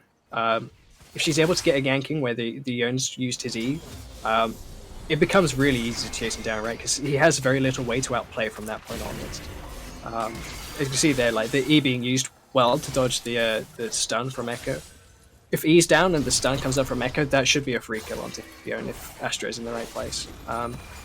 It's not the bad thing I would expect. I quite like this from Astro. It's the reason I'm not a jungler is that he's thought ahead of what Vi might want to do, and that is to reach into that enemy bot lane to try and catch back up. Instead, he's taken his key count from top side and he's going to effectively go in a triple buff because he's rushed back down into bot side and taken his blue, and he's going to farm out from here. And you can kind of see here, Vi is in a little bit of a problem because Quinn's been able to manipulate the wave, so it's going to come into her. If Quinn takes a trade here, she's going to be in trouble. But the igniting goes out. Yasuo's going to flash and Q to seal the kill. But Alistair tanking the tower, not going to be an issue for him. Nidalee is down there though. We've got yet another tower dive on the top side, trading up 2 for 1 for the blue sides. The lanterns come out, but is Astro going to be able to take it? He's knocked off by the Alistair, and he flashes to take the lantern. Skips with just a few HP points. That's got to be a tilt to Brett. That is not a feels good, is it? You're losing across your lanes now, right? Quinn's down her sums. You know the Volibear is without flash as well, and that's fine, but like we were saying, this comp is very much aggressive. It wants to run you down, and it struggles to do that if it's behind. Worst case scenario, it's now ahead. And on top of that, your main utility to transition you from this early game into being able to prevent this in Astro is now down flash and a lot of time in that ganking bot lane. And say Yasuo's awfully keen when he's all by himself, wasting the flash of Alistar. Shouldn't matter too much as long as he's got Hex Flash. They're both going to be extremely low and going to get run down by the Thresh, but I don't think anything's going to be able to come of it. Maybe Streaky can hit a W to seal the deal.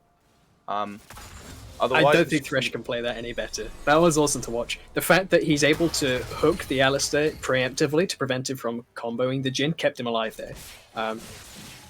Alistar had enough to Q Pulverize. If he's able to cast the Pulverize, which he can't because he got hooked, that's why it's so beautiful, that Jin's dead there. Even if he gets the combo off and Jin's alive, right? If as long as he's in the same place, Yasuo kills him.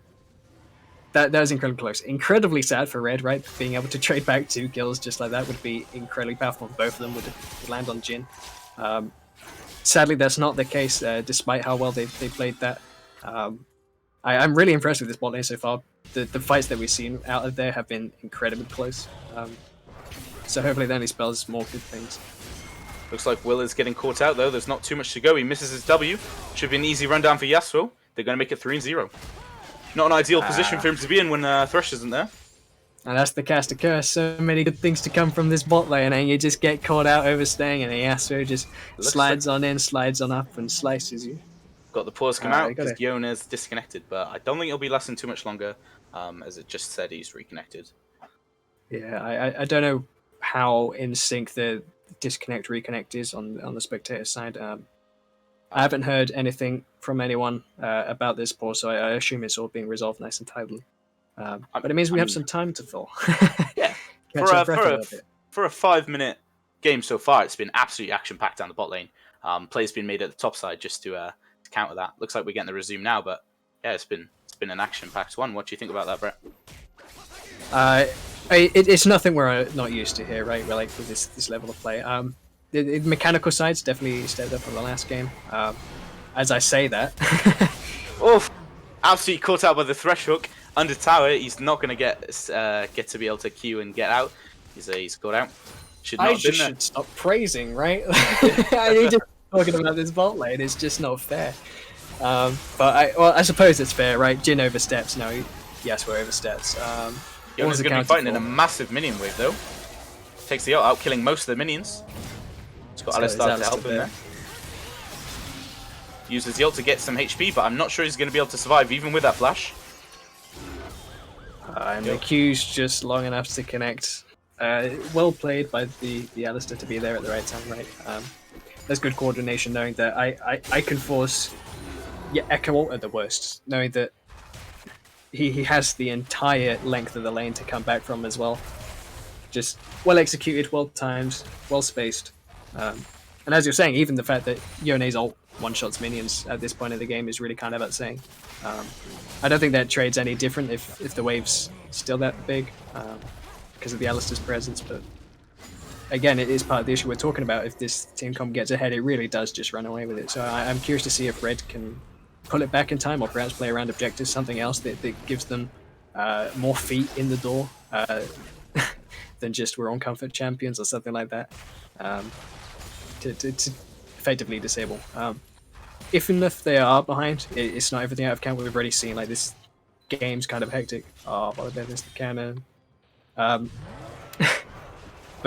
like we were saying, right, Gale Forces, once those initial items do come online, if they're able to utilize them properly and the Thresh is able to keep all his carries safe and really kind of staunch the bleeding, because you're already at a 2k gold deficit. There's definitely opportunity in these late game team fights to outplay this kind of engage. It just becomes difficult, really difficult from behind, and really reliant on what items and what opportunities you give. Yeah, I couldn't agree with that more. I think we're really going to see the true story of this fight when the Gale Forces come out. Because at the moment, the Team 2 are really down on utility compared to Team 1. A really small thing there I'd like to highlight. Might have to hold it. Is Jhin just about does ticked out to the ignite. Acid Tilter down 3-0, losing farm against the Yasuo. Looks like he's not going to get his Gale Force anytime soon. Big fight in the mid lane though. Red's looking very low on HP. The Echo is going to come down, do a lot of damage, but just not enough. Blue wiped them. And that's a little unfortunate. Thrush is in the right place at the right time. However, Echo's not able to make it to the play in time, so it becomes kind of in. But that's just the way this port goes. Even if you're in the right place at the right time, for blue. yeah, like you need to have everyone on the same page to make that play work. And unfortunately, Echo just doesn't get there in time. Sadly for the Thresh. As a result, they're going to take the Drake as well. That's a little bit more behind that you are. Blue side's very happy to to soak up these Drakes and objectives. I imagine they're going to take them fairly fast in the future. And the more advantage you have, the more access you have into these. Thresh still looking for plays here, though. Top lane, which has been quite quiet. Let's see what comes of it. He's definitely caught out. There's a lot of damage coming out. The hook lands. And a nice easy kill for Brannigan to pick up. That's going to be some vital goal for one of their AD carriers. And again, that's super well played by Thresh. Astra's caught out, though. Face checking in their jungle. Oh, the Vial. But he's been caught out. He's not going to make it out of this one. Punched into the dirt there by Vi. Incredibly well played. I'm curious as to whether it's intentional. Being able to follow the flash of the wall with the Vial. Sure, he'll claim it was intentional regardless. Yeah, if we asked, it's intentional. Same as if we asked the Alistair that when he headbutt pulverized, he held on the pulverized to counter the Echo knockup. But we'll leave that one for another time. But like we were saying, there's this kind of advantage. They take the bot lane dragon, they walk straight into the top side, they wait for the Nidalee to show, instantly caught out, well mechanically punished, transition straight into the Herald. So now we're going to start to see these towers fall, and this is where this kind of gold lead doesn't become a gold lead, but just kind of insurmountable like advantage. And you have to begin to play it defensively and play around the iron spikes of the Gale forces. I like to see the Thresh being proactive here, getting that Quinn ahead. It's good targeting, knowing that this lane is the one that is effectively still within saving distance, or being able to put your chips into the Quinn to kind of save you from this deficit you're in. Yasuo's going for the tower dive here. Good flash by Will, getting him out of the range, but it's not going to be enough. Yasuo will fall to the tower. What's your thoughts on that? Who do you think that was more with for? Sadly, the wave's on the tower for Jhin, otherwise I'd say it's for him. But there's more happening. Echo gonna narrowly avoid death. Ends up caught in the end by the Yoni. And we're gonna see blue side just pushing it out, getting this Quinn under, making him miss some CS maybe. Yeah, and sadly for red, right? Like you just got a somewhat advantage trade because you trade Yasuo that's ahead for a Jhin that's behind, and you still get both flashes, which is perfectly fine. See your one person that's ahead, the Quinn. Unfortunate spear there. now be put in a point where she struggled because mid lane's behind and caught out in your lane. You now have to play with respect, knowing that is Vi there as well, is Yone still around.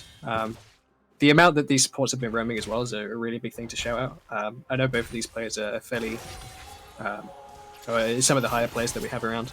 I think both are diamonds, or diamond quality. So the fact that both of these are really kind of flexing, right? If we have a look at Tab, right, most of what's happened for both of these teams have been on the back of these supports, or plays happened. It's been as a consequence of one of the supports. A very narrow flash there, just escaping the Jhin W. I don't think there was too much damage to follow that up, even if it did hit. You would be pretty happy just walking out there, the Alistar. Streaker's going to miss some CS under this tower, though, because he's just going to be too terrified to get towed over again. Yeah. Thirst And the Line's Herald's going to come dropped here forward as well. Ooh, That's a huge massive ult. Yasuo Q. That's going to absolutely destroy all of them. The ult from the Jhin isn't going to be able to do much. They're just going to run this Thresh down. Couldn't imagine there's much way of him escaping. A very nice flash. Yasuo does have Q to stop him, but he escapes. Very impressive play by the Thresh to get out of that one. Yeah, very narrow, but again, you're bleeding out. You've now lost this tower. The second charge of the Herald goes up from C on the minimap. Quinn's going to suffer the kind of advantage just about with the flip, makes it over the wall. But again, in a 2v1, there's not a lot, or not enough that Quinn can do into these two champions. So stuck here in a 2v1, a good hook by Thresh lands, but I can't see him. Getting in trouble here with 4 people down. He's going to go down. Yeah. That's bringing enough people to the play. I think Quinn dies as a consequence. Yeah, the tower goes down, Volibear cleans it up. Volibear's ult in absolutely stopping that Swipe? tower too. But he's going to get caught out. I think if he walked back in towards that tower, he still could have had that shield up to keep him alive from that last tower shot. I'm not entirely sure how many tower shots he took beforehand. There's a chance that the tower's still doing enough at this point in the game. He's built AP, so he hasn't got enough quite resistances. I think he dies the tower either way then. Maybe if Vi's closer at the start of that play. Volibear's under the tower for not so long because the Quinn dies sooner. But again, it's still good for you, right? Your Volibear's been, the top lane's been rather uninvolved in this game in general. The fact that you're now able to transition that into plates onto Vi as well, that gold's going to spread around the map. It's going to really excel you being able to take Drakes, not that you necessarily need it with the leads you've got already. A very nice combo between Yasuo and Yone there. Double knock-up into a double Yasuo ult. He's just going to happily take these people out. He's very fair, 7-4. Going to try and run down Thresh, but he's not going to have any luck catching up to that. It's not really at this point, Brett, much you can do to survive that. If you get hit by it, you get hit by it. Yeah, and this is what we're talking about in draft, right? Like, you fall behind on this comp, there's not a lot of options you have. Sadly, you're walking into these spaces because you have no real vision control, so you have to kind of face check whenever these objectives come up, or you just lose them, right? I feel the later it goes and the more objectives you give up, the less of a chance you have, so you kind of have to pray that you get there first, or you have more numbers when you do get there. Sadly, the more numbers you have, the more the more threats of the combo you have, right? Like, Alistair loves seeing more enemies. Yone loves seeing multiple enemies. Blue team picking up yet another free Drake. A massive Alistair pop, right? He's going to knock up 3, but Yasuo's not able to get his ult off. He's going to die to the Jhin. So nice shutdown for him, but caught out by the Vi. It's now 2v2. The hook comes out on the Vi. And a huge Vi E is going to do a lot of damage, but he's going to get taken out. Can they get the Thresh? Nope, he's going to walk away until the Yone comes. Now it's Yone in a 1v2. Massive amount of E damage because he procced a lot of abilities onto that Quinn. That's going to make it overall, really saves that trait. Very good rotation by him. You can see how kind of close, right? Like, if you're able to get the fights. Yasuo a bit overextended, Alistair follows up. Like, it's not a bad trade. The issue is that you've already spent your ults on both Alistair and on Yasuo. So you're starting a fight that you have no real means to finish. You can see there, Jin's not doing nothing. He got a good amount of damage there. It's just the fact that Vi had ult up in time to be able to follow the Jhin. If Jhin has flash there or the ability to make even a little bit more space, I think Jhin survives and that's a lot cleaner of a fight. On the back end of it, Yone comes in, cleans up. You can see the Thresh doing everything he can in those fights and how crucial he is to keeping Jhin and other carries alive so they have space to do this damage. So it is good to see the Thresh really thriving in this environment. While we get a break between the action, I just want to talk about the items real quick. So obviously we've got the Jhin bringing out the Gale Force. We've got the Quinn not taking the Gale Force like we thought, instead going for the Kraken Slayer. But what perplexes me most is the Medjai's Soul Stealer on the Alistair. 2 stacks at the moment. That used to be a lot more before that last fight, but that's a ballsy play, don't you think? Well, I suppose when you pick Yasuo Thresh, not Yasuo Thresh, sorry, Yasuo Alistair bot lane, right? Like, you've already thrown the gauntlet, why not throw in the Medjai's? Great hook, lands at just the edge there. But it's not going to matter when Yone can hit an ulti on that. Yasuo's going to go in. A big Echo is not going to do enough damage for them. The tower's going to be disabled, and looks like they're just going to clean this fight up. Blue side absolutely crushing it. The Jhin ulti is going to pose a little bit of pressure, but not enough to kill anyone. And they're just going to absolutely clean this up for 3-for-0 trades. And now they're just going to run down mid.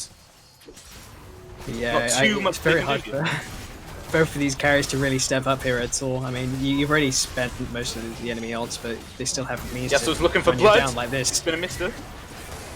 Flash is coming out to save the life. Jin's root is not going to land. And now look, we've got a few more people up. Reds are looking to make a play. They've got the HP advantage, but can they convert that into any gold advantage? Gonna get picked here again. Quinn's going to get absolutely destroyed. Thresh is going to miss his hook. And now they just get run down by the rest of them. Yasuo goes down to a tower shot. Yone needs to safety. And Volibear dies to that tower shot. Oh my god. That's a turner. They're just tanking so many tower shots. Triple kill goes down on the Echo. He's going to be very happy with that. Man, red side's lucky. The blue got real greedy there. I'd love to see the tower damage in that fight. I have a feeling that the tower did the most for sure. Tower MVP. That's still real flame to red side, right? We've already been talking about the kind of item and gold disadvantage they're in. I was slightly concerned. I was about to say as soon as the Vi was going over the wall that if they chase this too hard, even though they have a health bar advantage, they're still at an incredible numbers and gold disadvantage. And again, like the tower made the difference there for sure, and the fact that Blue was willing to tango with the towers. But still, like Herald on the back of it as well. There's still more gold on your carries, and I feel like at this point your carries are getting a lot more out of the gold they get. However, there were significant bounties taken as well. That's not to be dismissed. But even before that, right, I just quickly want to touch on that initial team fight where Yasuo gets caught. What happens? There's a flash engage from Alistair, followed up by a Yonol. That's not enough. Okay, we're going to follow through the tower with a Vi ultimate. And Volibear's just going to all over the wall and disable the tower, so you literally have no way you can hide. That is the pinnacle of this composition, right? That all 5 members are here. It takes one person. You don't even need to start the fight. You can get caught. And then the enemy team walks in trying to make that pick, and suddenly everyone has collided into this one tiny little space, and you're just going to move this little Alistair, going to put it on top, and then suddenly it's basically bowling for this Yasuo, and just to knock it down. That's what Red needs to be careful with. They need to be careful that when they find a pick, they aren't baiting themselves into a fight. Yone's going to get caught though. Huge amount of damage coming from the man overlap. That is exactly what I want, right? Like, here's what I was saying up. When you're making a pick, you need to make sure you're not baiting yourselves into a fight. They know there's no fight there. They're able to pick the Yasuo clean and cut, but there's a fight on the back of this one. Looks like they're all going to get catched out. There's not much place for the red team to escape. And now it's just up to the Jhin to survive, but he doesn't stand too much of a chance when they've got this much engaged. They can just get run down. The Quinn's back up somehow. Yeah. Managed to escape. So, no, yeah, they're going to drop it. Quinn makes it out there. I think she was a little late to the fight. Not that they had really much choice in starting that one. There's a chance they will walk this Herald into both towers. I mean, Thresh and Echo are up in time. Quinn has to make it back. She's just arrived. Bit of a sad one. We're not going to get to see the Dancing Herald though. It's a little bit of a shame, but I don't think Red's too upset about it. This tower's disabled, but they are diving into a hell of a lot of minions here, getting past all of them. All of them are back up. They do pose a bit of a threat. Yasuo goes a bit low. He's still tanking tower. He's going to get ulted, but the Windwall's going to block absolutely everything of it. The Echo's getting caught out. Echo goes down. Now the Yasuo, oh my god, look at that life steal. He's stuck in 4 people. Can he escape? Basically a tank, yeah. Although the shutdowns go out towards red side, so they lost a lot of their base, but 2 towers. Maybe we can hope. It becomes incredibly difficult from this point on, right? You have 1 tower left, and Volibear just doesn't care about it, right? Alistair doesn't care about that tower either. So between these two, it becomes incredibly difficult. Yone is going for a cheeky play. He hits Will with an ult just out of nowhere. Is he going to be able to do enough damage to kill him? He is not. Doesn't look like he's going to tick out to the ignite. It's getting very close though. That super minion hit with one hell of a punch. Yeah, that Lantern Shield actually saved his life there, not just the dash you get on the back of it.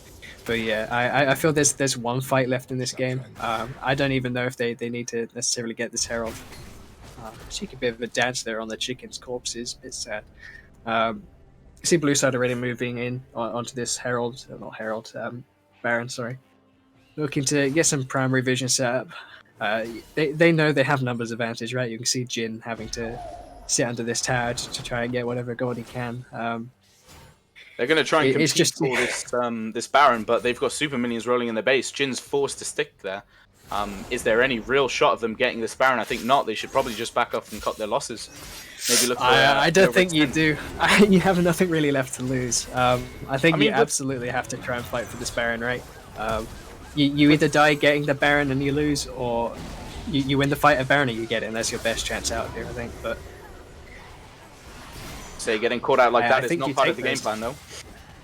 I feel like if I'm the Thresh, though, I take those. I don't think you've got 40 seconds on one of your highest damaging carries to the ult's coming out for the Yone from the Jhin.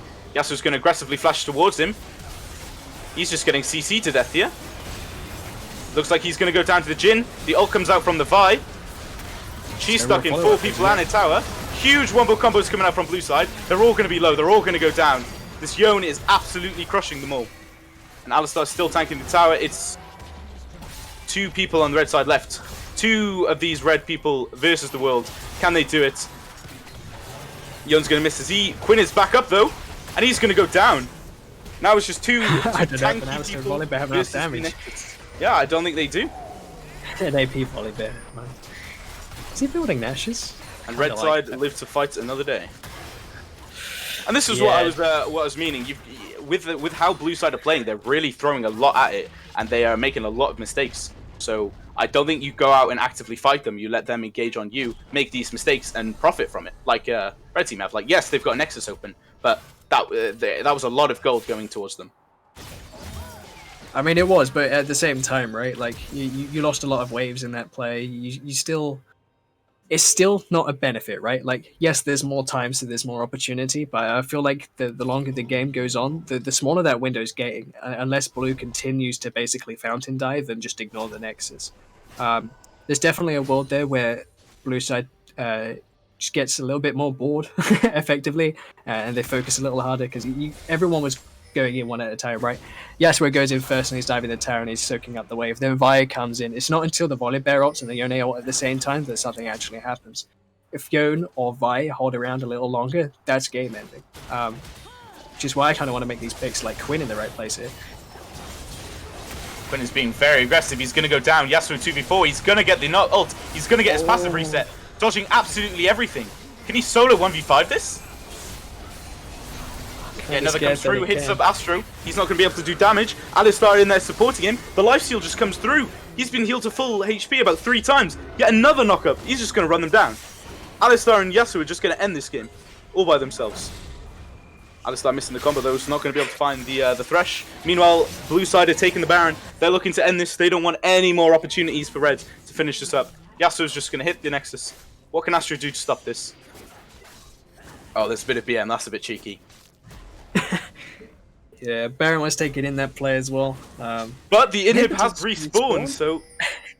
Oh, what's cut out here? The game's frozen for you, is it? Yeah, the game's frozen for me. Huh. Well, I don't think maybe red side brought this back. Who knows? Guess we'll never know. It's definitely not a pause, is it?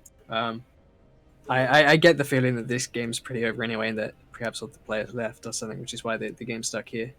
There's a chance there's an issue with the client. We'll ride it out a little longer and perhaps say our farewells to red side. Well, we'll just have to see. It's a 2v5 at the moment, but the red teams are coming down on a respawn time, and they're not very long. Only 2 seconds on Will, 4 seconds on the Quinn, 11 seconds on the Echo. So who knows? Maybe they win one more fight, or maybe the game has ended and it's just cut out for us. Who knows? Probably the latter. And have a quick scan around the map to see what's going on. Shell Shift Z and have a little wider look. Oh, it looks like I'll describe it it like to you. left. 1, 2, 3. There's 4 Baron cannon minions walking in. One of those is a super siege minion, or siege minions. But I think John's just confirmed it's game over. Victory for blue side. Okay, cool. Yeah, he's left. The chat said it's a bug when the game breaks, the game ends. Okay. Well, Brett, we called it from Champ Select. A very action-packed game.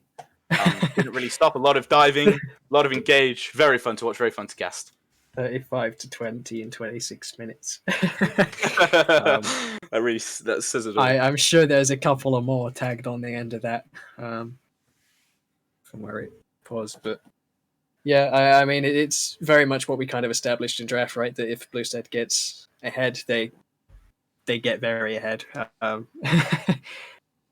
We talked a little bit about the optimization. We can talk about it a little at the end here. I don't think there's a lot more that you can do on red side, apart from maybe swap out the crack and for the Gale Force. But of course, there is the argument, right, that if Gale Force is kind of a losing mentality, right? Oh, I have to be dodging stuff to be able to do my damage. Whereas if I'm able to go forward and I'm able to win these fights, crack is going to be the one that enables me best to win a fight if it goes perfectly anyway. So I think as soon as you see the rest of your team going behind, it's kind of fair enough to go crack and be like, yeah, I need to be able to provide for my team. And I think that's fair enough.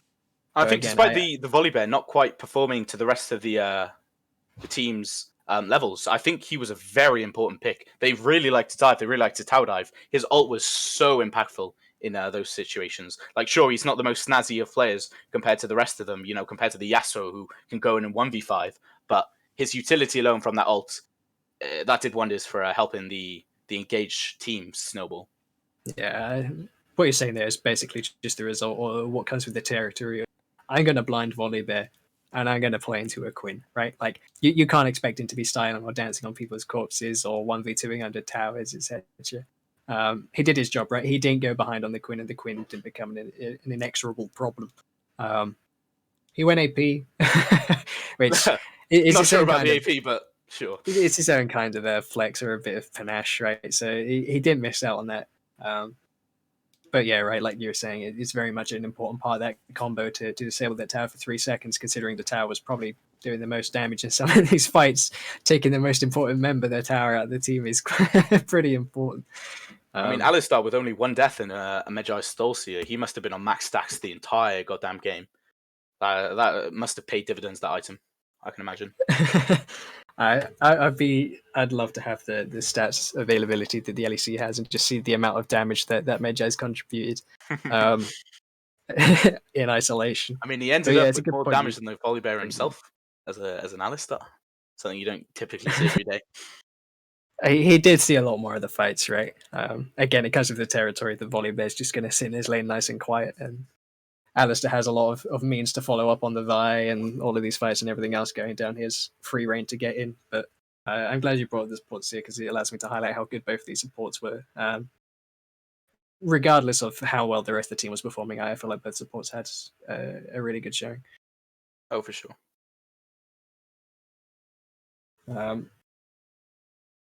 Shout out to the Thresh though, who with a losing side had more vision score. That's the MVP of my book. Of course. Losing team, highest vision you score. focus on the goddamn vision score, Brett. Of course. It's my specialty. What can I say? I think for now we'll drop this one and drop into a break and hopefully back for game 3 soon.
Hey guys, we're just going to go into game 3. So I'm going to throw you quickly over to Gizmo now and Brett.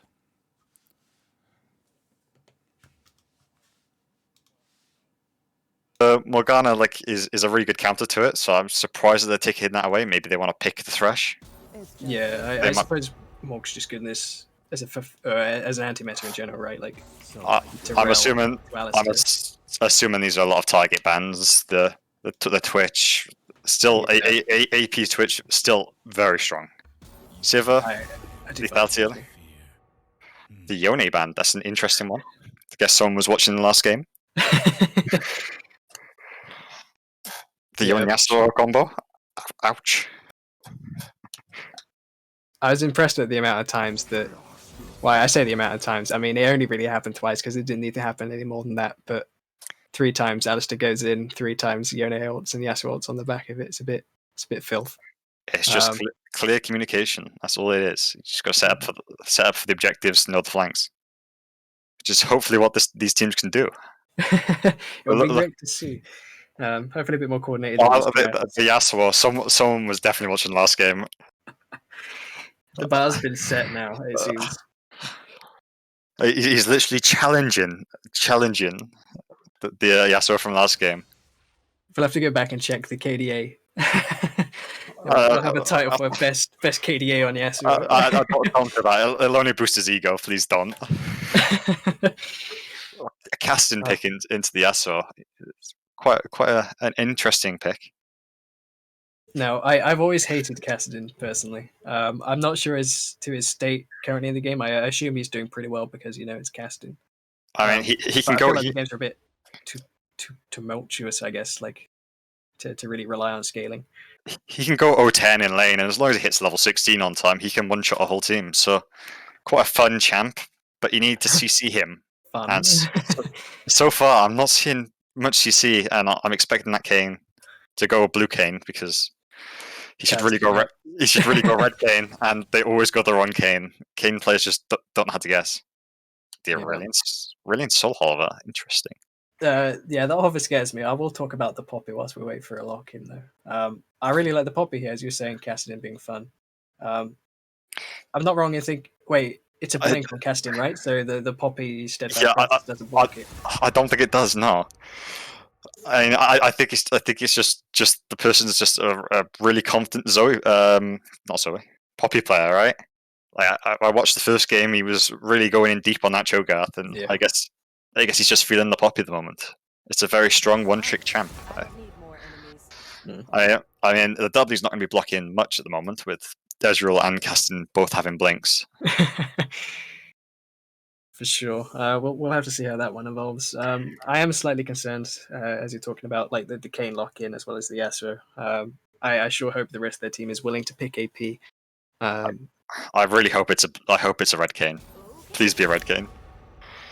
You need the CC. You need the tankiness. Like it's just such a necessary thing here because he's not going to be able to one-shot a cast in late game. Yeah. So we know that red's the right option, but what are the odds that it's going to go blue? Do you want to put like a % on it? We want to wager on it? Oh, I'd put a fair amount. 3 to 1. 3 to 1 blue. I'd say there's 1 in 100 chance that he's going to go red. All right. Well, have to see if we're lucky. Double AP bot. I mean, it's interesting. I wonder which way around they're going to go. The support and the AD. It's curious, right? Because I guess to an extent everything there is flexible. Blitzcrank's a bit spy. The Blitzcrank counter. Veigar and Brand, both very unmobile champions, and Blitz it's just free hooks. And I guess this guy really wants to pull out and show off on the support. I think I'm really liking the comp with the Blitzcrank. I think they've got a lot of scaling, a lot of team fighting on them. But if that Veigar gets 1 or 2 many kills, he can just one-shot like everyone with that ult button. Yeah, it's kind of an arms race, right? I mean, it's fairly true of most League of Legends games, but in terms of these compositions, right, trying to get your Udyr Ezreal to a point where you're evading the Kane or making sure that you show up to the fight first or you get your damage done first probably means you win. And with Jumping a little bit. just look at how tanky the one team is. You've got Udyr tank, Kestin. He's going to be a buff boy late game. Yeah. Alawi, well, it just life steals for days, and then Blitzcrank. So if this Kane, please red Kane. Please, Red King. That's our one prayer. There's a chance they're watching the stream and they're listening to this. If you are, red Kane or the stream stops, please. Yeah, I think the Veigar has to be the farm in bot lane, right? I am quite happy with the Veigar support, but I think with the brand you need the Veigar to be the one farming to get those Q stacks up, right? Yeah, I'd hope so too. It's going to be very hard for him to land cages though on this edge rule. Well, what are we thinking about early game jungle then, right? Because that's going to be the kind of highlight for the early part of the game. I hope as long as these lanes are somewhat tame, they give us the space to talk about jungle. What are your expectations? Well, Udyr has to be a power farm jungler. He'll power farm and then look for ganks when it's on the route to his other farms, because if he stays farming, he's going to come out of the jungle two levels ahead of Kane. Like, he's just that much faster, and to be honest, if the Kane doesn't do much early, the Udyr is going to be much more useful. If Kane gets a couple of kills, gets formed maybe a bit early, the jungle matchup could go a bit interesting. Yeah, I think the thing to look out for here is the Ezreal power spike. It'd be interesting to see if he goes the Essence Reaver into Dustblade build, which means that he just late game his Q is just half HP squishies. Yeah, it's almost an assassin build right at that point. A simple EWQ combo if you have the space to land it. And then all of a sudden he goes invisible and he just walk away. You know, I'm just waiting for the casting I'm just waiting for casting builds just to build Dustblade. You know, just one shot someone and walk off. It's not far off it, to be honest. I mean, I can imagine it now, right? Like, red side gets ahead, it becomes incredibly hard, whether you're running through walls or not, to make it away from arcane shifts, from casting ults, from, I assume, Ghost Smite Udyr with maybe Chem Tank, Blitzcrank hooks as well, right? Like, there's very little escape from this if it goes bad. You could go Ghost. I think in this game it might be better for him to go the Flash, just because if he's fighting Kane will just eat into a wall, get over. He has, and Udyr can't really chase him, and Udyr gets so much movement speed from his abilities anyway that I think in this game it's sort of wrong for him to go the Ghost. That's a good shout. I think it'll be interesting to see how this Alawi matchup goes, because Poppy can sort of interrupt his ulti sort of refreshing with her ult, and she can maybe knock him away from as many tentacles as possible. But then again, you know, you never know how it goes. But I think Poppy W can stop Alawi W. I believe so, yeah. So that'd be interesting. Yeah, I'm going to be honest. Poppy and Alawi are definitely not champions I have much of any time in at all, especially not in top lane. They're very, at the moment, they're not very prevalent, but I still think that Poppy is sleeper OP at the moment. I think she's really strong. I think Alawi does well in low elos because people just see an Alawi and think, oh, me want to walk next to him. And all of a sudden, then they're 10 HP, flaming everyone else. Yeah. So, it is Conqueror, Swain. Kane. It is Conqueror. It's looking like a red Kane, just based off that. I'm dreaming of a red Kane. If he goes Conqueror into blue, it's going to be even worse. I don't know if you saw earlier, but there was a Conqueror Senna in one game. I should have paid more attention to the runes. So, I mean, a double Dark Harvest bot lane, a lot of burst. I think double precision following as well. I hope there's presence of mind. If they've gone Triumph, they're doing something wrong, right? Yeah. We'll keep an eye on the mana bars in the fight, shall we, just to check. Definitely throwing the gauntlet down with double Dark Harvest. Their minds are aligned there. Let's hope their fingers are up to par, perhaps.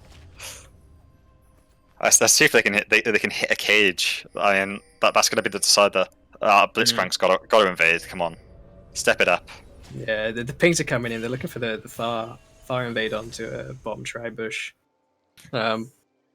I would say that this is the most common invade path past plat. Yeah, I've seen it quite frequently at the moment. I am very quick to level W on Ricard now. As soon as I see something, drop a ward in the same time. Oh Jesus! The 2 flashes for barely anything. That was just the way. He's going back in. He's a madman. What's he doing? He's just given 2 Dark Harvest stacks and probably a kill here. Ignite taken in exchange though, gets away with his life, so it's not the worst ever. Flashburn on your jungler, the Flash Bear stun is put on a bit of a timer now. I mean, yeah, it's game over. Vigar's got 1 extra AP already. I mean, how do you survive lane with that? Yeah, Udi will be starting a little low, but as you're saying, he's a power farmer. He's not necessarily looking to. He burnt his pots. He burnt all his pots. He burnt all pots to not reset. He had plenty of time to reset and get back. That's a very rough start for him. I guess he just thought that the Blitzcrank would hit the hook. He just needed to communicate that a second sooner, I think. Yeah. Perhaps instead you now get to punish the brand, as you know, his flash has gone in exchange. Blitzcrank taking the Hex Flash as well gives him a bit more leniency to punish that within the lane itself. Yeah, gives him a lot of opportunity to look for these odd angles that most people wouldn't expect. Like that one on that creep. I mean, the creep deserved it there. I mean, it stepped up towards him. You don't do that to Blitzcrank. You don't step up like that. What you do? Kane doing a great start here though. He did chickens into red, which is a very good way of meaning that his path is sort of disguised because he could have done chickens or wolves there, and it sort of hides his path. Most people will know that he starts chickens, but it's quite a good hide there, and it gives his laners a lot more pressure in the early game to get back to lane and get their pushes set up. Do you expect then Kane would look to come bot first if he doesn't gank top? He's pardon to top side. I think he needs to gank top to get a point for form, right? He needs to hit Alawi just to get the form passive points. Not even if he doesn't get the kill, it's just worth his investment, right? Yeah. And it looks like he's going to be meeting Alawi on this top scuttle, right? There's a good chance, yeah, that if both junglers walk in at the same time, we'll have a bit of a scrap. Kane does have flash advantage should something happen, but people often talk about how Kane's a little less of a champion in the early stages of the game. I'm not sure who wins that one out. They scramble for the scuttle. Though Udyr doesn't have the flash, he has the phase rush. He can pretty much always get away from him here. I think it's about who gets priority in lanes. You got to look at Alawi. Alawi's got priority top, but Yasuo's got it mid. Udyr's just given it, I think. That or he's just very late. Yasuo needs to hard push this lane to be able to be there if there is a fight. Yeah. And really, they should be pushing this to try and get the bot scuttle as well afterwards to follow it up. Udyr just about squeaking into mid lane here. No flash to jump onto the Yas. Wall connects. Yasuo creeping forward here. Ignite drops down onto Udyr. Yasuo coming close. Flash to follow. Does pick up Udyr in exchange. I feel like that was a bit of disrespect. I think that trade, though Yasuo will be feeling quite happy about it, it's not really worth when you consider the assist gold. Yeah, plus Kassadin gets that. Yeah, he doesn't. Though he gains an extra 50 gold on Kassadin, or 100 gold on Kassadin, the assist gives the Udyr 150 gold, so you actually lose 50 gold for that. Yeah, on top of the fact that now your Yasuo is sumsless into a 300 gold plus Kassadin with. But you've got to respect that he put BM in the chat after that. Even though it was a bad trade for him, he put the BM in. Suddenly it's a good trade. It must be. As a hook lands into bot lane, Brand in trouble here. No flash, remember. Passive laying down. Kane's here in time, though. Blitzcrank waddling away, playing with the alcove. A little bit of alcove gaming doesn't save him, however. And that's a pick up for Brand in the bot lane. I mean, you just can't step up like that when Vigar's got cage. If you have no flash, it's just calling for it, right? Yeah, expect so. Ezreal caught a little bit out on the backswing. The stun from Brand fails. Going wide. Cage a little far away. Does just about connect. The combo comes in. That's a free Dark Harvest, but not too much more than that.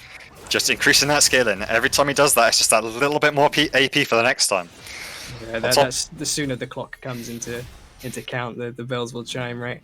I mean, you can get 1k AP on Vigar before 20 quite easily.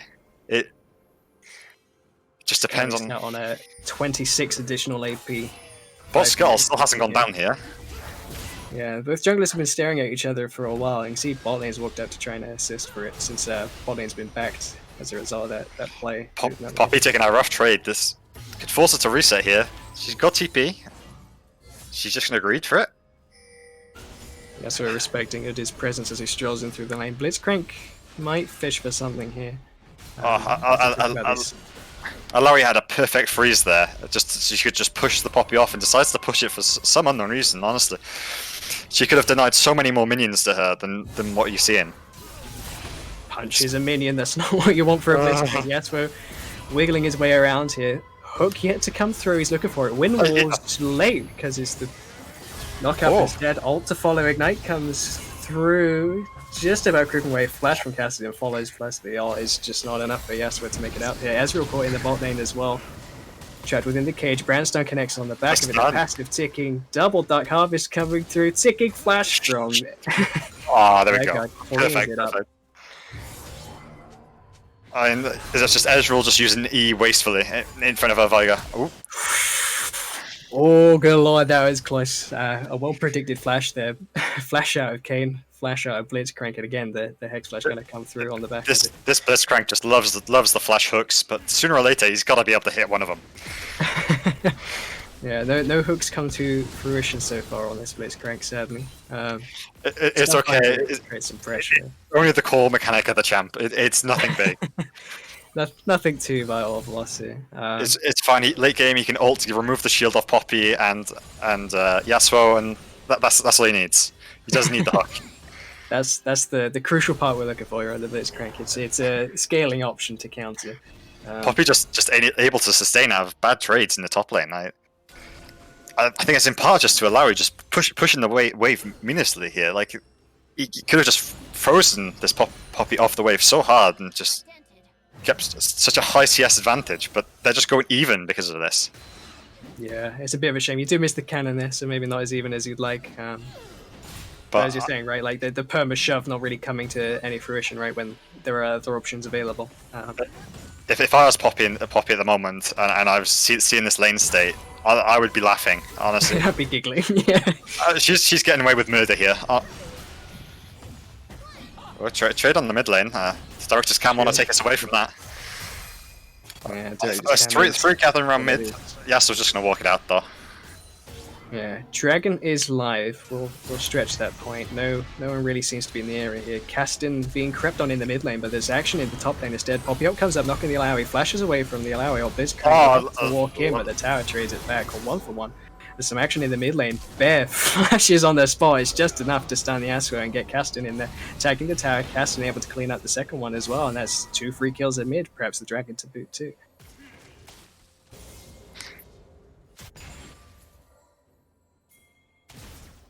And that's just the XP difference just coming out to show there, right? If Kayn had ult there, it could have been a different story. If Yasuo was able to hit a knockup, maybe he could have ulted and got out of there.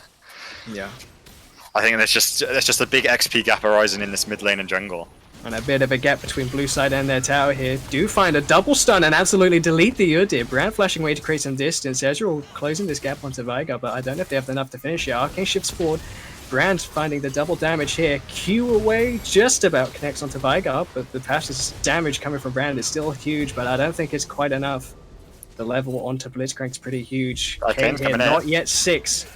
W short. Still looking for something. I don't know if he can find it onto a double buff Ezreal, and he's just going to have to leave that one alone. I think he really should have just queued forward to get the spin for the speed and then gone for the W there. Might have given him just that extra little bit of space to go for it. Sure, just narrowly out the way. Will turn this advantage into the Dragon though, although it is arrived. They have no bot lane to speak of, and Caston's in the area as well. They do lose this 2v2. Udyr having a bit of a dance here. They're just going to try and coin flip it, I think. Yeah. Or does find the knock-up onto Caston, follows up with the ult, but I don't think it's quite enough. Caston being ahead of the clock already, 8 feeling like 16, finds Yasuo, no problem. Brand's arrived here though, gets massive damage between the ult and the Dragon. Kayn picks it up, it's a blue side Dragon, and Udyr's caught in the pit here. Blitzcrank finds Brand here as well. Hooded walking into auto range of a Brand. I'm not sure if that's the right thing to do, but Ezreal might get something here. Stops to ult, does. The hook hit! The hook hit! The hook hit, but so does the cage. Exhaust coming through on Ezreal, not finding much more. Blitzcrank coming around. Is he gonna go for broke? 2 for 2 on the hooks. Doesn't even need it. The punch is enough. Oh no. Still a win for red side though, as there's another quick trade in top side. Don't think too much is going to happen from it, as it hasn't done so already. Yeah, what do you make of that? I mean, the brand damage on the dragon was brilliant, but I just think he has ult. I don't know if he had it up during that fight, but if he did, that was a sin. But his damage there is what got them the Drake and got them those 2 kills. But that would be a wipe. Yeah. But you never want to see an Ezreal with double buffs in the bot lane. Yeah, he picked up some kills in that fight as well, both onto the Vigar and I believe the Kayn. Kane's going for it. He just hits the form, I think. There's the hook onto Brand. Another hook! Spin, it connects. That's what you like to see, returning to form, as there's a pick in the top side. A bit of action going. Poppy picked up on the back of it. Your level 6 Kane's trying to brawl and allow it. It just doesn't work. Allow just shouting, "You're not locked in here. I'm not locked in here with you. You're locked in here with me." It's a 1v2 we take, and it's the solo queue dream. That's the Alawi, the enemy's Alawi that you always see. It's never yours, is it? Mine's always 0-5. I don't know about you. I know, it's strange, but I get the same. Does pick up play on the back of it as well. And let's talk about the most important thing here. The Caston's got 5 kills here, and Yasuo's going for the 1 in 5 power spike. So it's really looking like a big problem in this mid lane. And I think if as soon as it goes to 20 minutes, this Caston's just going to run away with the game, even more so.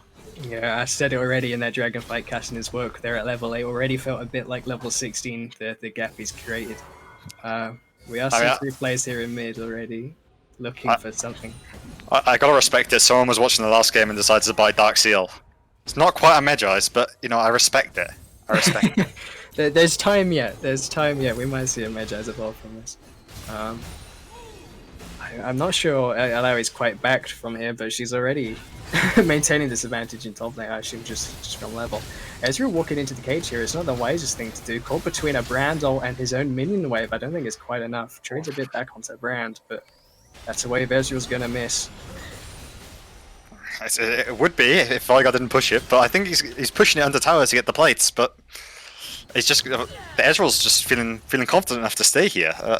Yeah, he's got the Blitzcrank behind him, although I suppose if you walk into a cage, it doesn't quite have the same effect.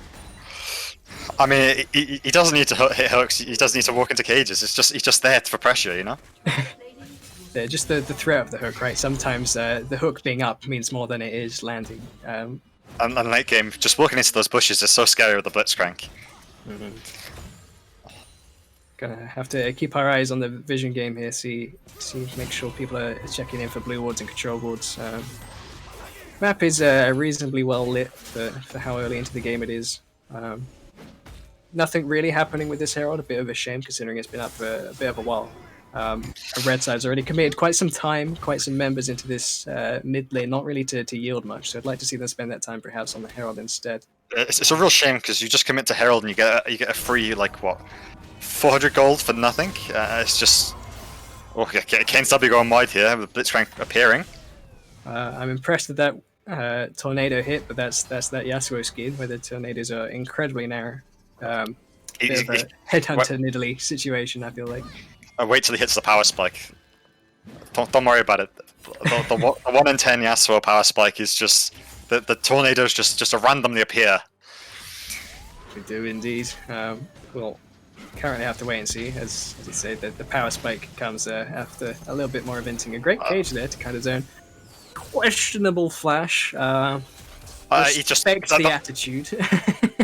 I'm going to hope that was BM. Simply because otherwise that is just reportable.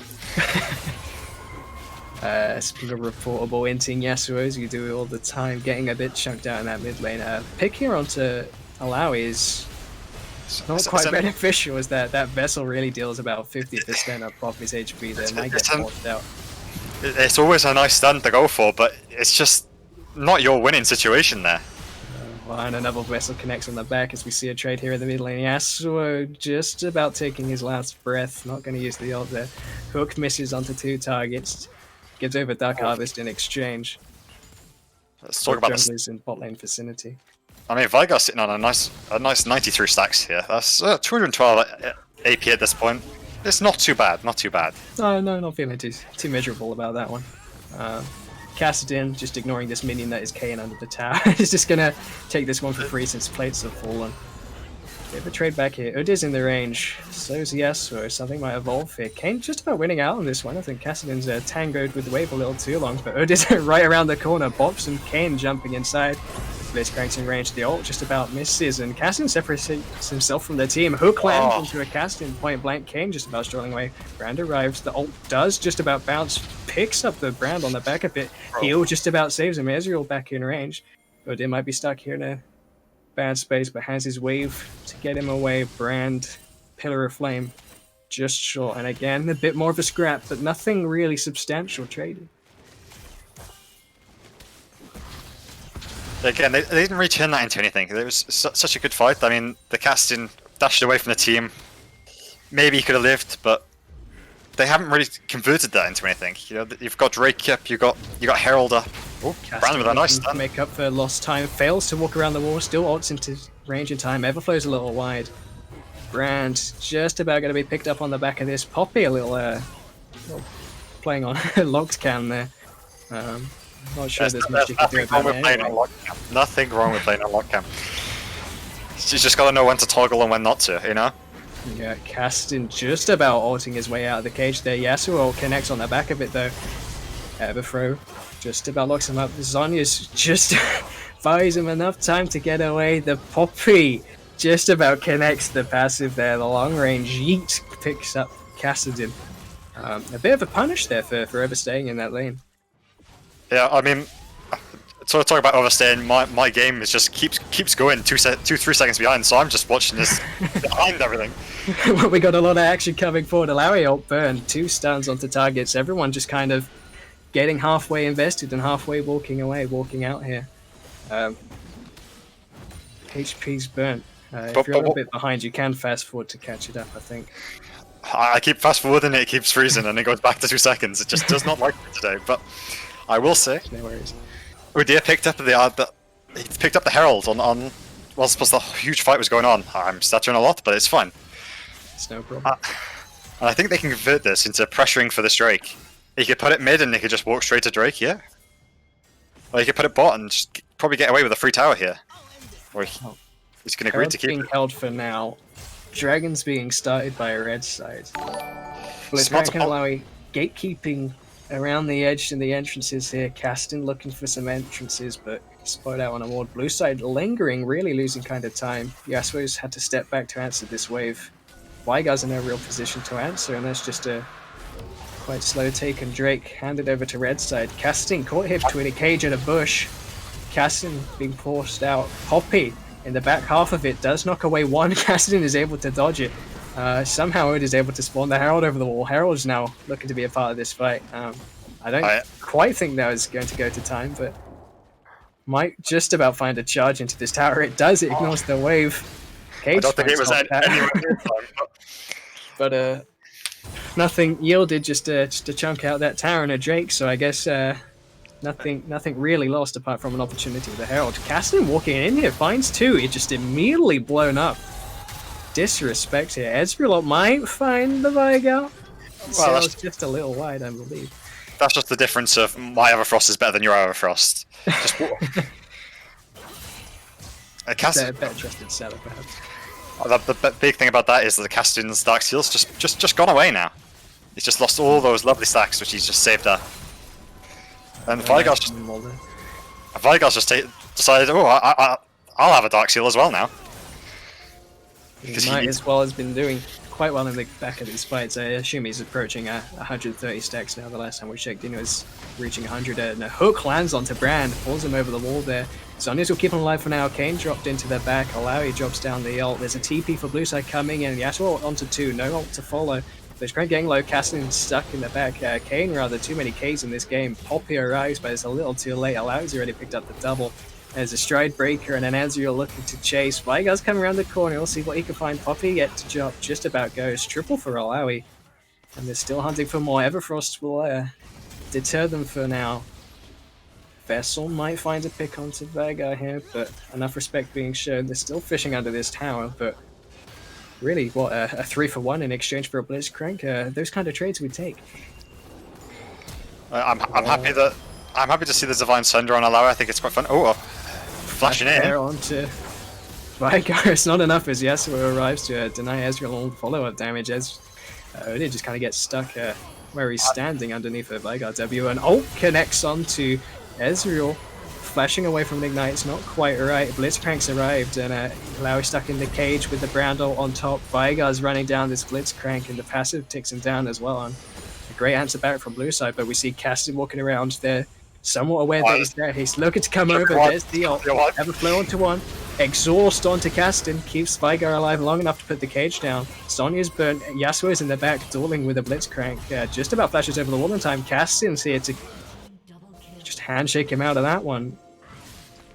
That was a bit of a scrap, and that was a bit closer than perhaps we'd want to see with a 6k goal lead. I mean, he's back at 4 Dark Seal stacks now. 3 levels away from level 16. 8 kills. 60 CS up. You know, it's not looking good. What I'd really like to see from this casting is just a side lane for a minute. Just go take some jungle camps away from your jungler. He's pretty useless at this point. He loves walking into these cages. Just take it away. Go farm these bot waves, get to that level 16, and then just run away with the game.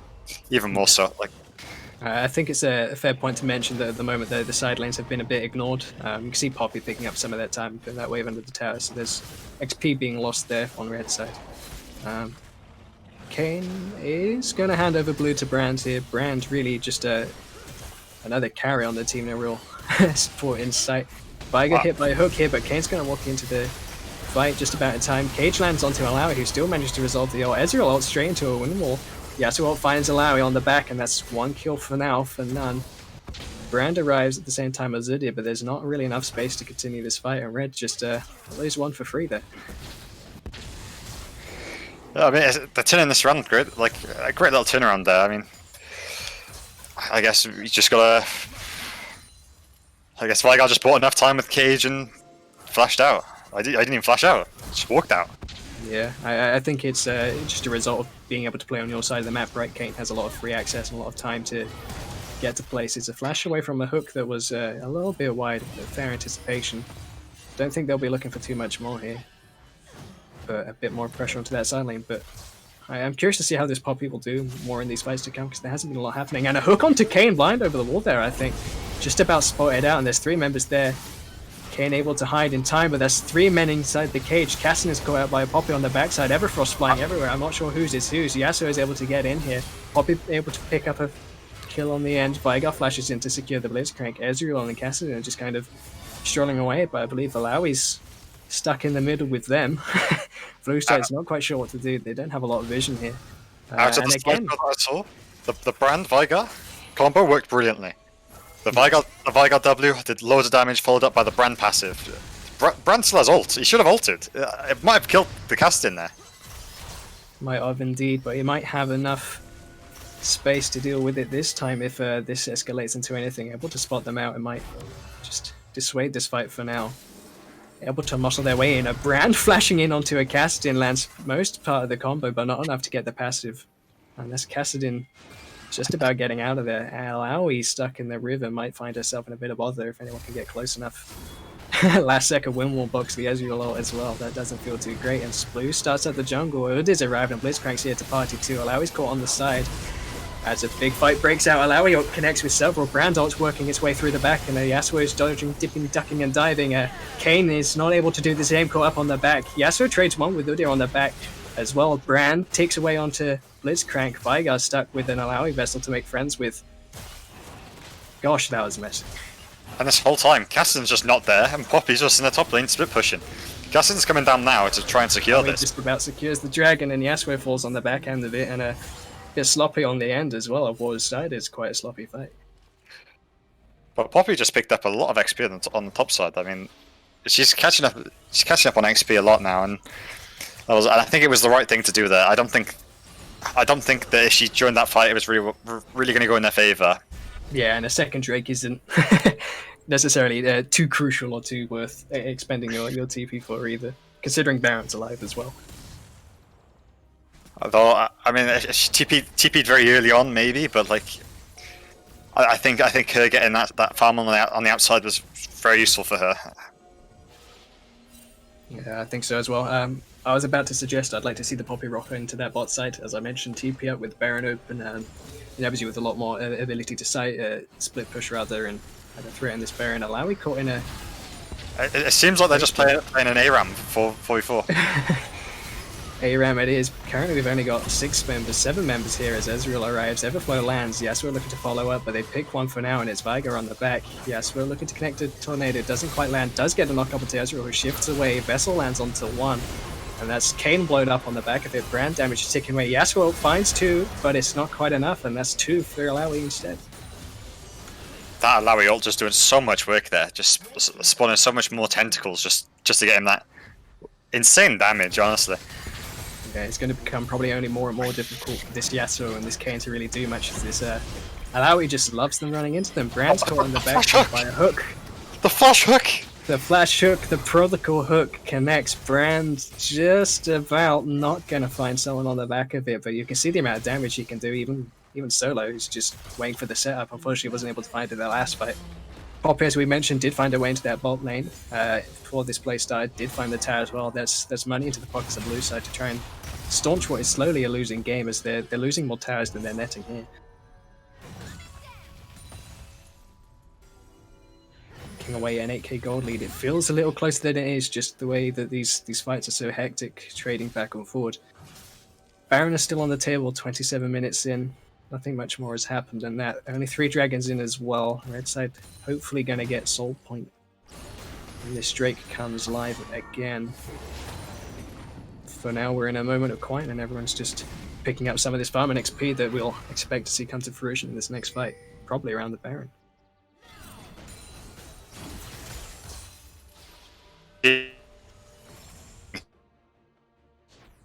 I think you're having some Blitzcrank impressions here. There's a bit of lag. I don't think you're coming quite through. Not really much is happening, just a bit of trade of cooldowns. TP spent in the mid lane looking for something. Caston's arrived with the bonus movement, so we Blitzcrank's looking to get in range as Bland's brewing up on the side. The Everforce keeping in place. Kayn caught out by that Blitzcrank hook, no flash necessary. Cage dissuades any further dive. Walking away with a 1-for-1 and flashes in red side advantage. Perhaps now looking to press for mid tower. Perhaps instead they could look for bait onto blue. Hooks just a little wide of 2 targets. Ezreal chips Vigar down to half. Alawi walking up here trying to create some pressure. Wards over the wall. They're definitely hunting for something here. Poppy in the side lane as well as they did, looking to split push, trying to create some external pressure. I don't think Red's going to find too much here unless they hardcore, so they'll probably trade for something. Alawi really walking far forward, so the team's not quite there, but the ult's enough to keep her alive. Yasuo being dropped so low does get taken out, and they're chasing even further down into towers. Caston has that ability. He finds Kayn on the back of it. Vessel lands on to Vigar as Poppy lands on to Caston. Sonya's keeps him alive for now. I don't think she has quite enough to follow up. Flashes to follow the Caston, but the Nimbus comes through just in time to keep him alive. Blitzcrank finds Poppy on the back of it. The tower here still standing. Brand now makes his way into this play, and that Udid that we mentioned in that side lane has walked his wave all the way into that tower. 2 inhibitors might be threatened here. 3 cooldowns on the side of blue. They stand to lose a lot here. Not to mention the Baron could still be in play. Hex Flash into the Vigar cage. I hope that was intentional. Just about gets out. Second inhibitor to lives, and there's danger pings on the way. Ezreal might be caught if he stays a little longer. It looks like they're back into that dragon. With that dragon coming up, it looks like they're going to back and take that dragon and then secure the game. Do you think? There's a good chance they do. I think if they get another extended fight like that, they probably win, right? They have the boon of having inhibitor minions walking down in mid lane now, that they have effectively the luxury to take whichever objective they want. Yeah. I think if red side wanted, they could use Baron as a bait, right? You set up a Baron, and blue side either has to come to you at that Baron, or they exchange for for Dragon, but instead Blue's going to use this opportunity since they've walked into the Dragon Pit and found it free. Dragon given over in exchange. They will have to burn this quickly, and they will between Yasuo damage and Brand damage ticking away on this. I think they get it before even Blitzcrank arrives. They arrive to find egg on their face. Blitzcrank looking to stop the backs. The Baron backs are going to come in important and stopping here. Does stop one back. Blitzcrank put away. They're going to get out. Ezreal finds his way onto Yasuo, though. Alawi not far behind him. Flash out of Yasuo, but it is a Baron buff to boot. That was a lovely Baron pick. That is exactly what you want to see, right? Red's caught sleeping. They think they have it all. Blue effectively face checks and is rewarded with it properly, right? Like, Red side's slow to reset. They lazily take the Dragon instead, in neglecting the Baron. I don't think they had the vision on it. Did they have the vision? They got the wards there, but I don't know if they had the vision on the Baron to... I don't think they had vision on Baron, no. I think, personally, I would have loved to have seen Blitzcrank arrive at Baron first, just to check that. Or you just do Baron straight up, right? Like, you don't necessarily need a third Drake. No. Well, they didn't need that many on Drake either. It was kind of a guaranteed Drake. Yeah. But yeah, as it stands, Blue's now in a position where they're able to a lot better defend than they were before. Kind of mitigating that circumstance of losing the mid inhibitor. Now looking to pressure to this bot lane, but again, they're going to have to find a pick here or just kind of try and flex this advantage as they're pushing it to Baron minions. And you're playing into a Brand that's very far ahead and a Veigar that's very far ahead. You don't really want to be walking into these chokes. No, They've got 5 members here for Blue. Looking at the map, they should have probably pressured top, but they haven't got a tower there. But you're pushing bot, you're looking top at would have been you've got 2 towers to push through, and Baron minions, you're going to struggle. Yeah, Castle finds his way into the back here. There's a lot of 4-man Everfrost is not something you see every day. Blitzcrank found a hook over the wall that started this fight. Found a hook onto Yasuo, he stuck there for a while. Alawi flashing in with a big old shutdown onto Cassin, found on the back by Poppy. Blast Cone splits this fight up. Brand not able to find enough damage as he spent, I believe, his ult over the wall before this fight. The tower's there to net as well. They don't really have enough numbers to answer this mid lane anymore that has 2 supers walking down, 4 members in bot lane as well. I don't think fair job. I don't think Blue should have taken that fight there. I think with the Baron buff, there was no need to sort of take that. They could afford to lose that tower and then take a fight sort of in the tower with the 5. Yeah, I think so as well. Yeah, they just need to sort of poke that down. Yeah, unfortunately, I think they got picked and, as you say, probably overcommitted to that fight. Baron buff was doing its blessed work to keep you alive. As Cage finds his way onto Urdir, not quite enough to take him out. If you don't take that fight and you get that pick there, instead you have enough members alive to follow up. Now 2 inhibitors down. There's a TP coming in from Kassadin. A hook lands onto Brand, pulls him away. Kassadin's just about arrived. Ezreal finds his way onto Brand as well. Flashing to connect the last Q gets him out of the picture. Caught between a rock and a hard Poppy. Alawi's stuck in the cage with us. Kane having to flash away from all the CC. Kassadin arriving.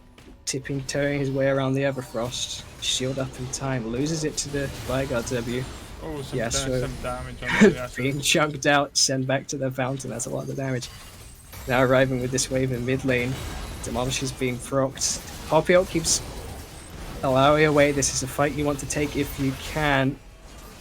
Rejoins the fight. Opportunity missed there, but it does staunch the siege for now as the next wave comes in from bot lane.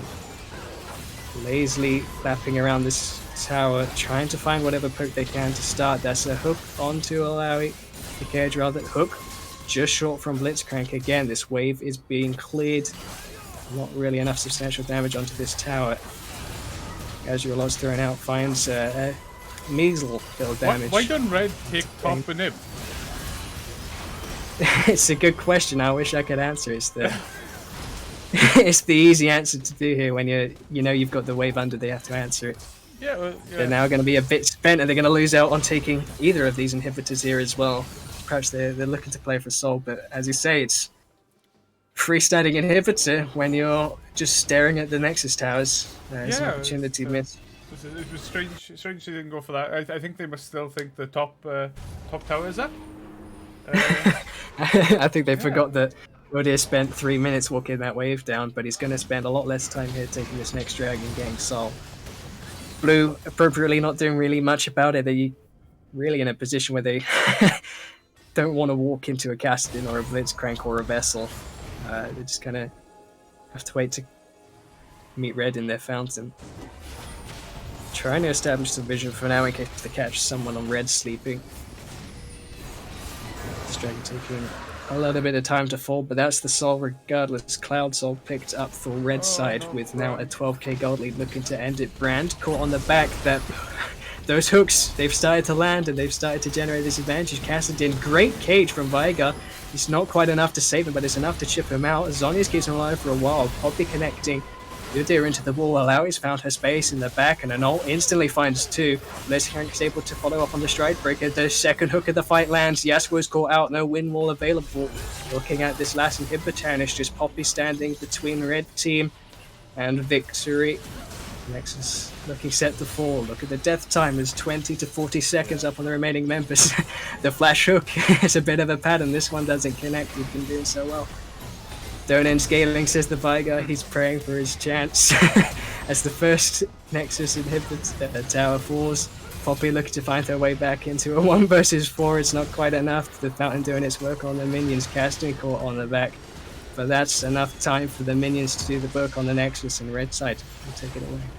Yeah, that was a good game. It was a pity that Brand got picked up or got caught down on the last that last engage, but I think it was sort of a battle for blue then, just sort of stay into the game. They just fell further and further behind, and red could have taken that chance, or a couple of chances, but they had to sort of take that game early, I think.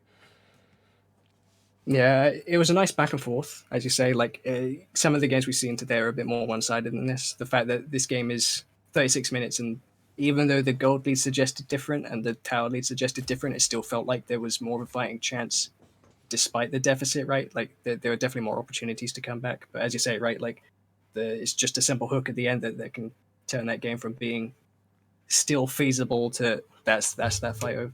Yeah, it's crazy when you're looking at sort of with where you've got the damage, looking at the damage of the sort of across the game.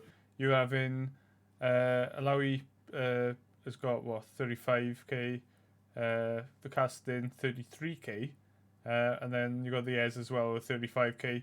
So you know, sort of.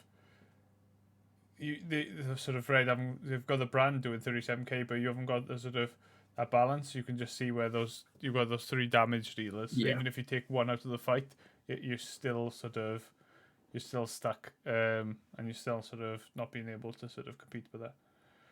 Yeah, I think that's probably the result really of the casting getting ahead early, right? It's very hard to get your other members in a position to farm so well. Pop was the only one that could, right? Because she was able to find time where the fights or skirmishes was going on, to find time to basically just be on the other side of the map to cast it.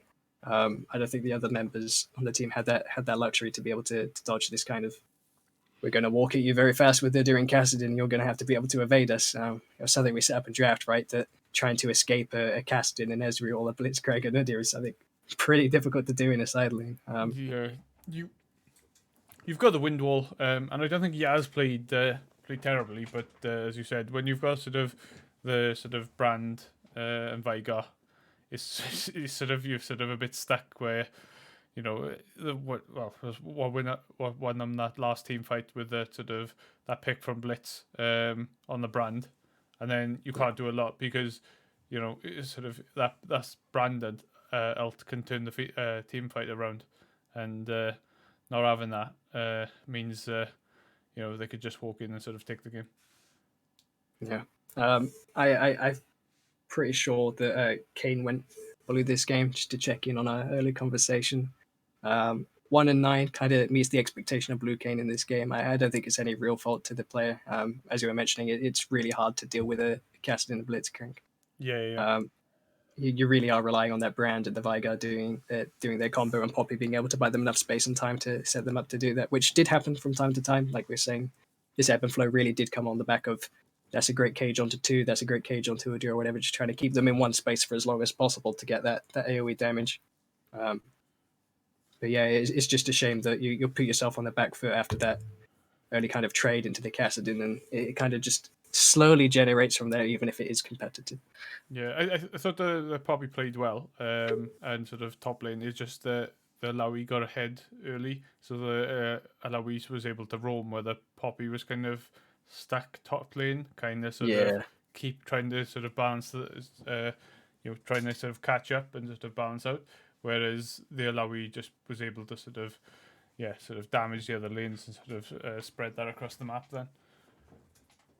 Yeah, it's pretty much the result of the laning phase, right? Like we saw it time and time again that a vessel lands and Poppy's just kind of put back for a while.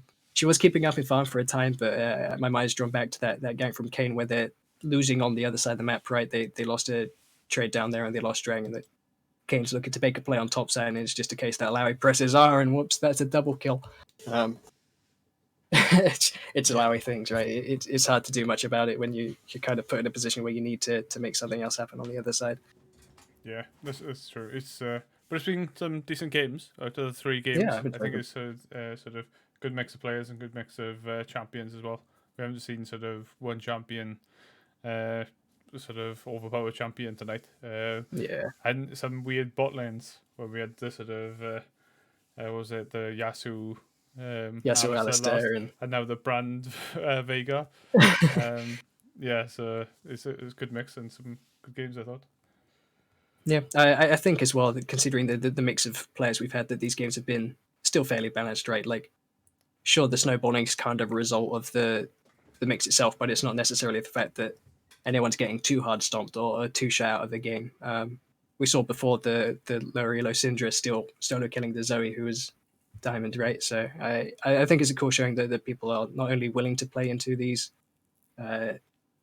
elo gaps, but also be able to turn them around against expectations, still have competitive games and lanes. Yeah, I think definitely with this you can sort of.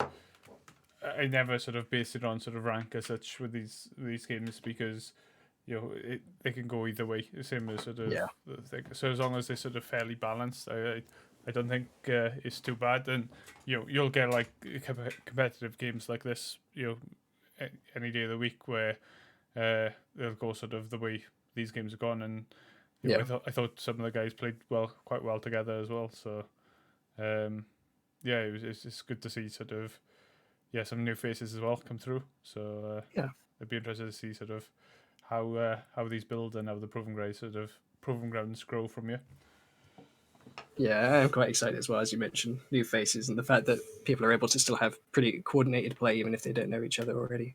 It's nice and refreshing to see, and it gives us good hope for the progression of proving grounds. Yeah, sounds good. Right, I'll end the stream there. So I'd like to thank everyone who stopped by, all the players, and I'd like to thank everyone who casted these games.